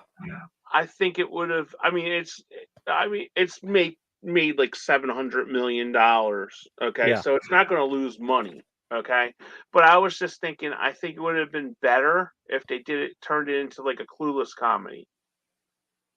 With like Barbie being like the Cher character, the Alicia Silverstone character. Yeah. That's how I because even when I watched Clueless, I kind of like was thinking that it's like, this is sort of like a Barbie and Ken kind of thing, dynamic, even with Mean Girls too, you had Skipper, Midge, and, Yeah. I don't know. That's what I was thinking in my head. And I'm just thinking to myself, I think Alan was the best character in the movie. Yeah. Michael Cera. Michael Cera. I just like how he kept on waving all the time. Yeah. Yeah. But you're right. I I want to say it might have been a missed opportunity. But see, for it. that's the problem with it I have for me. It was successful because they see that's the problem. Like they got women to come out to the theaters Yeah. because that's what women want. They want to see women doing women things. In Pink, that's what women like. At least normal women. They like Mhm. that stuff. They play, or it's just they play with Barbies or whatever. But they made a woman. Women don't always want to see themselves out there being ass kicking women. You know, like being basically the male part, Yeah. playing the male kick ass. They want to go see men with their shirts off Yeah. They want in to those. see They like want to see Magic Mike and stuff. they want to see Stallones and Schwarzeneggers with their shirts off in those kind of movies. They don't want to see themselves in those movies playing a butch girl who's kicking every, you know, a 90-pound woman kicking a 300-pound guy's ass, which would never happen. You know, it's fun, and I like unrealistic movies sometimes. Yeah. I mean, anime's unrealistic. You know, you got a lot of girl heroines in those movies, in Mhm. those TV shows and stuff. I thought Atomic So, Blonde was good too yeah, with Charlize. but Thought that was good. but but what everybody wants, what they want, when the women though, they don't want like this butchy woman who's covered up. They want a girl with her tits bouncing and Yeah. still kicking ass. You know, that's what men want. Yeah. Women want the guy with the shirt off, and you kind of got that in Barbie. You got the Pink, and you got Ryan, what is his Gosling. name? Gosling with his shirt off. The whole movie. So women got multiple things they wanted. Hmm. So of course they're going to come out. All the guys had their shirts off. So, so there's a good reason why it's successful. Is it woke people saying I didn't think it was a woke movie at all. Not really. No, I didn't even know what woke was until I asked my niece. You know, because it's like I just go in with a mind that, like, I don't like. I used to sit and watch trailers and go, but they tell you too much with the trailers now. But Yeah. even with like the Disney, like I have a very bad problem with Disney these days because their movies have sucked. Yeah. You know, and it's just like people just will buy it just because it's a Disney movie, you know? And it's like, why did they need to make a remake of Little Mermaid? Yeah. Like a live Well, action. I don't necessarily care for some of the diversity they put in the movies. I don't mind that if it's a good movie, but they're making crap movies. That's the problem. It's crap on top of the diversity that's making it. It's really giving the diversity a bad name. Yeah, and it's just like I don't have I have a problem with like Beauty and the Beast when they came out with the remake. The one character was a gay guy. Yeah. You know, the Josh Yeah. Gad character. Yeah. I'm sorry, I don't remember his name, but it was like, why did you have to add that into that and make it like that? And it was like sort of like the Harry Potter, the big guy in Harry Potter. They said was a gay guy. It's Yeah, just like, if they're going to have these ratings for movies like PG and G and PG and G shouldn't have any sexual content at all. no, If it's for a children, for not straight sex, not gay sex, not trans sex, no. nothing. It should have no sexual messaging in it at all. When you get into PG-13 movies for young adults that are learning about that stuff, that's a different story. When Yeah, they get into their teenage years, that's fine. but it's like But you don't need that. That's why it was like yeah, back in like when I grew up, it was like all the Disney movies. You didn't have to worry about that stuff because they didn't even approach that subject in the yeah, movies. You know, yeah, and it was just like because I remember saying to my mom, it's like, where do these people go to the bathroom? Where do they, yeah, where do these people sleep? Because you didn't see it, you yeah, know. So it's just like I just have a problem, and it's like they always have to introduce like an African American character, or that's why it's like in these on these commercials today. It just drives me crazy. It's like you watch every commercial out there. You have to yeah, have as what is it, the spectrum of the rainbow. You have a white yeah, person, black person, Oriental person, and a Spanish person. yeah, You know, yeah. and even the Well, commercials today are like mixed race families. It's like you're just selling tuna fish. You know, I don't everybody know buys. if I don't know if that's called the Bechtel test, or I don't know what's going on with my computer. It keeps like the monitors keep going into sleep mode for some reason. Oh, okay. I was thinking maybe you have to touch your cursor or something like that. Well, it must be. I must not be moving it around enough. But um, I don't know if that's the Bechtel test. Somebody might be able to correct me in the. But it's like this, basically this memos that went around Hollywood saying you have to have all this stuff in your movies now. Wow. And that's why, like you see, and it's like a requirement, just like the Oscars. That's why I made that comment earlier about the Oscars. Like they like it has to, a movie has to have, and it's not just the people on screen. It's the people behind this. They have to include, like, you got to hire so many percentage of so many certain race, handicapped people got to be hired to be on your movies, like stuff like that. And I have nothing against handicapped people, but no, you but know, being one, it's like, what the hell are we going to do I on a guess, movie set? well, I mean, I guess a handicapped person could be a good Steadicam operator. You could have a person pushing him, and in a wheelchair. Your wheelchair, just put the camera on there. I mean, that's just silly. It's like I Yeah. lost all like love, because I used to, Oscar night was like a big night, in my house. We would sit and watch it, and I had a pen, and we bet on who was going to win and stuff like that. But after the fiasco with Shakespeare, Love Beaten, Saving Private Ryan, I didn't care who the hell was nominated. I didn't. I always watch the nominations, but there's no movies that I would like to see. It was like I said about Nolan. How did Dark Knight and he get nominated for a director for that year? Because it was kind of overshadowed basically by Heath Ledger as the Joker.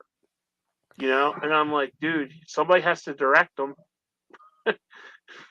If you really truly wanted to have a real, I mean, the Oscars started out as just tiny ceremonies where it was just kind of, it was really just a very interpersonal kind of thing that they did in Hollywood. It just was a very small banquet they did, and it grew into something that really probably shouldn't have become.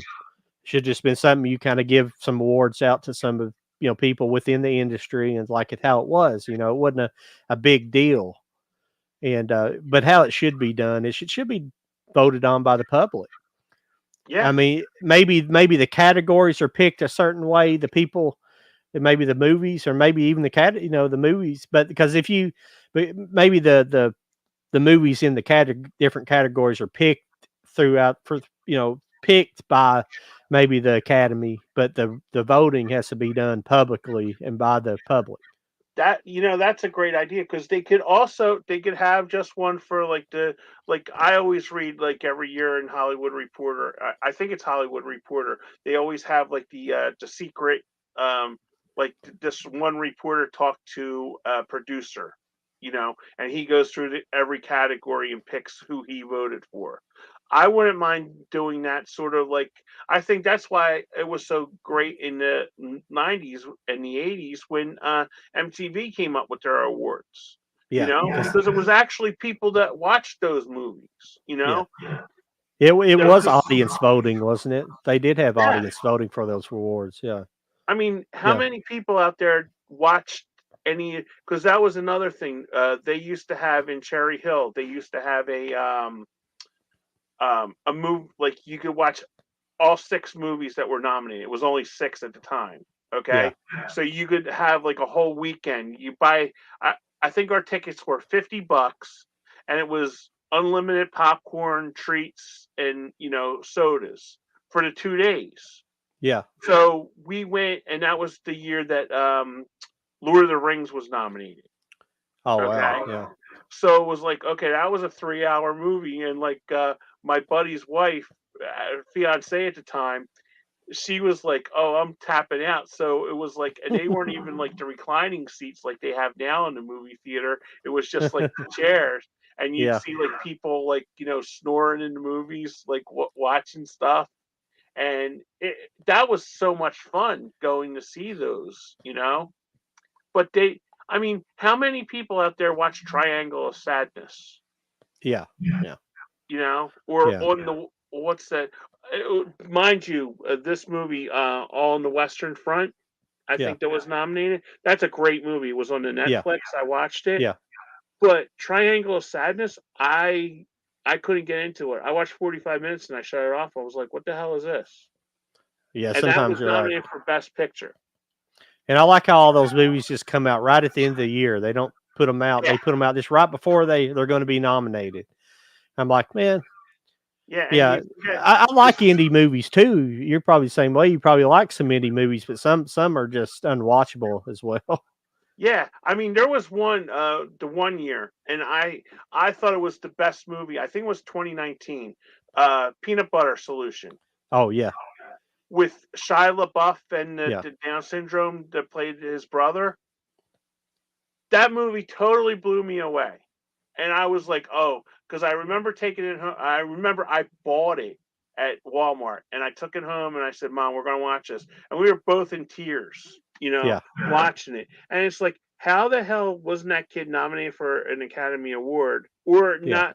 The picture didn't even get nominated. yeah, Nothing. yeah. Well, it's don't they have to submit their movies to be nominated?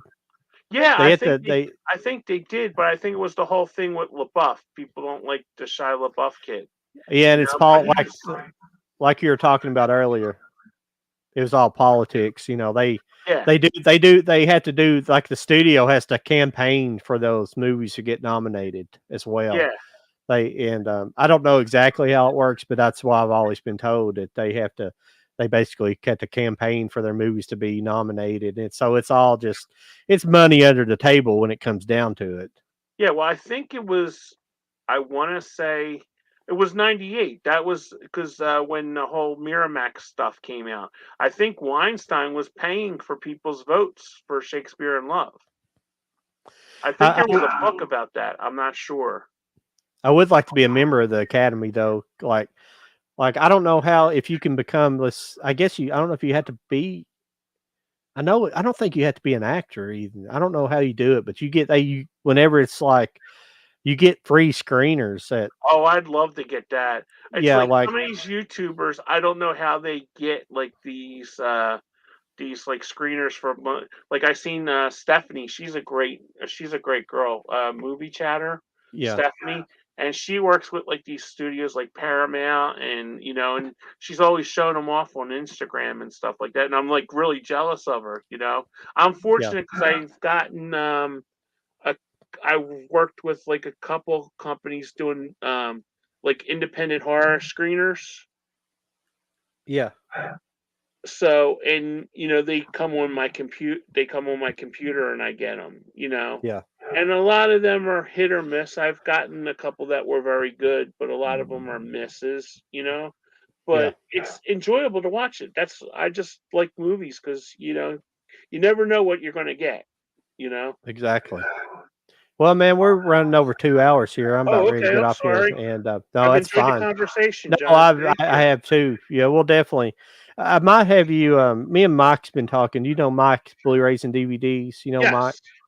Yes. I do that other podcast with him sometimes. We haven't been doing it at all this year, so we've been talking about doing another one, and we've been wanting to have guests. So I might have you come on because you're really fun to talk to. So we might have you come on there. Oh, thank you. Yeah, Yeah, I've enjoyed this, and I enjoy Charlie too. I'll get in touch with. We'll have you on here again sometime soon. You never know who we're Awesome. having on here. Yeah.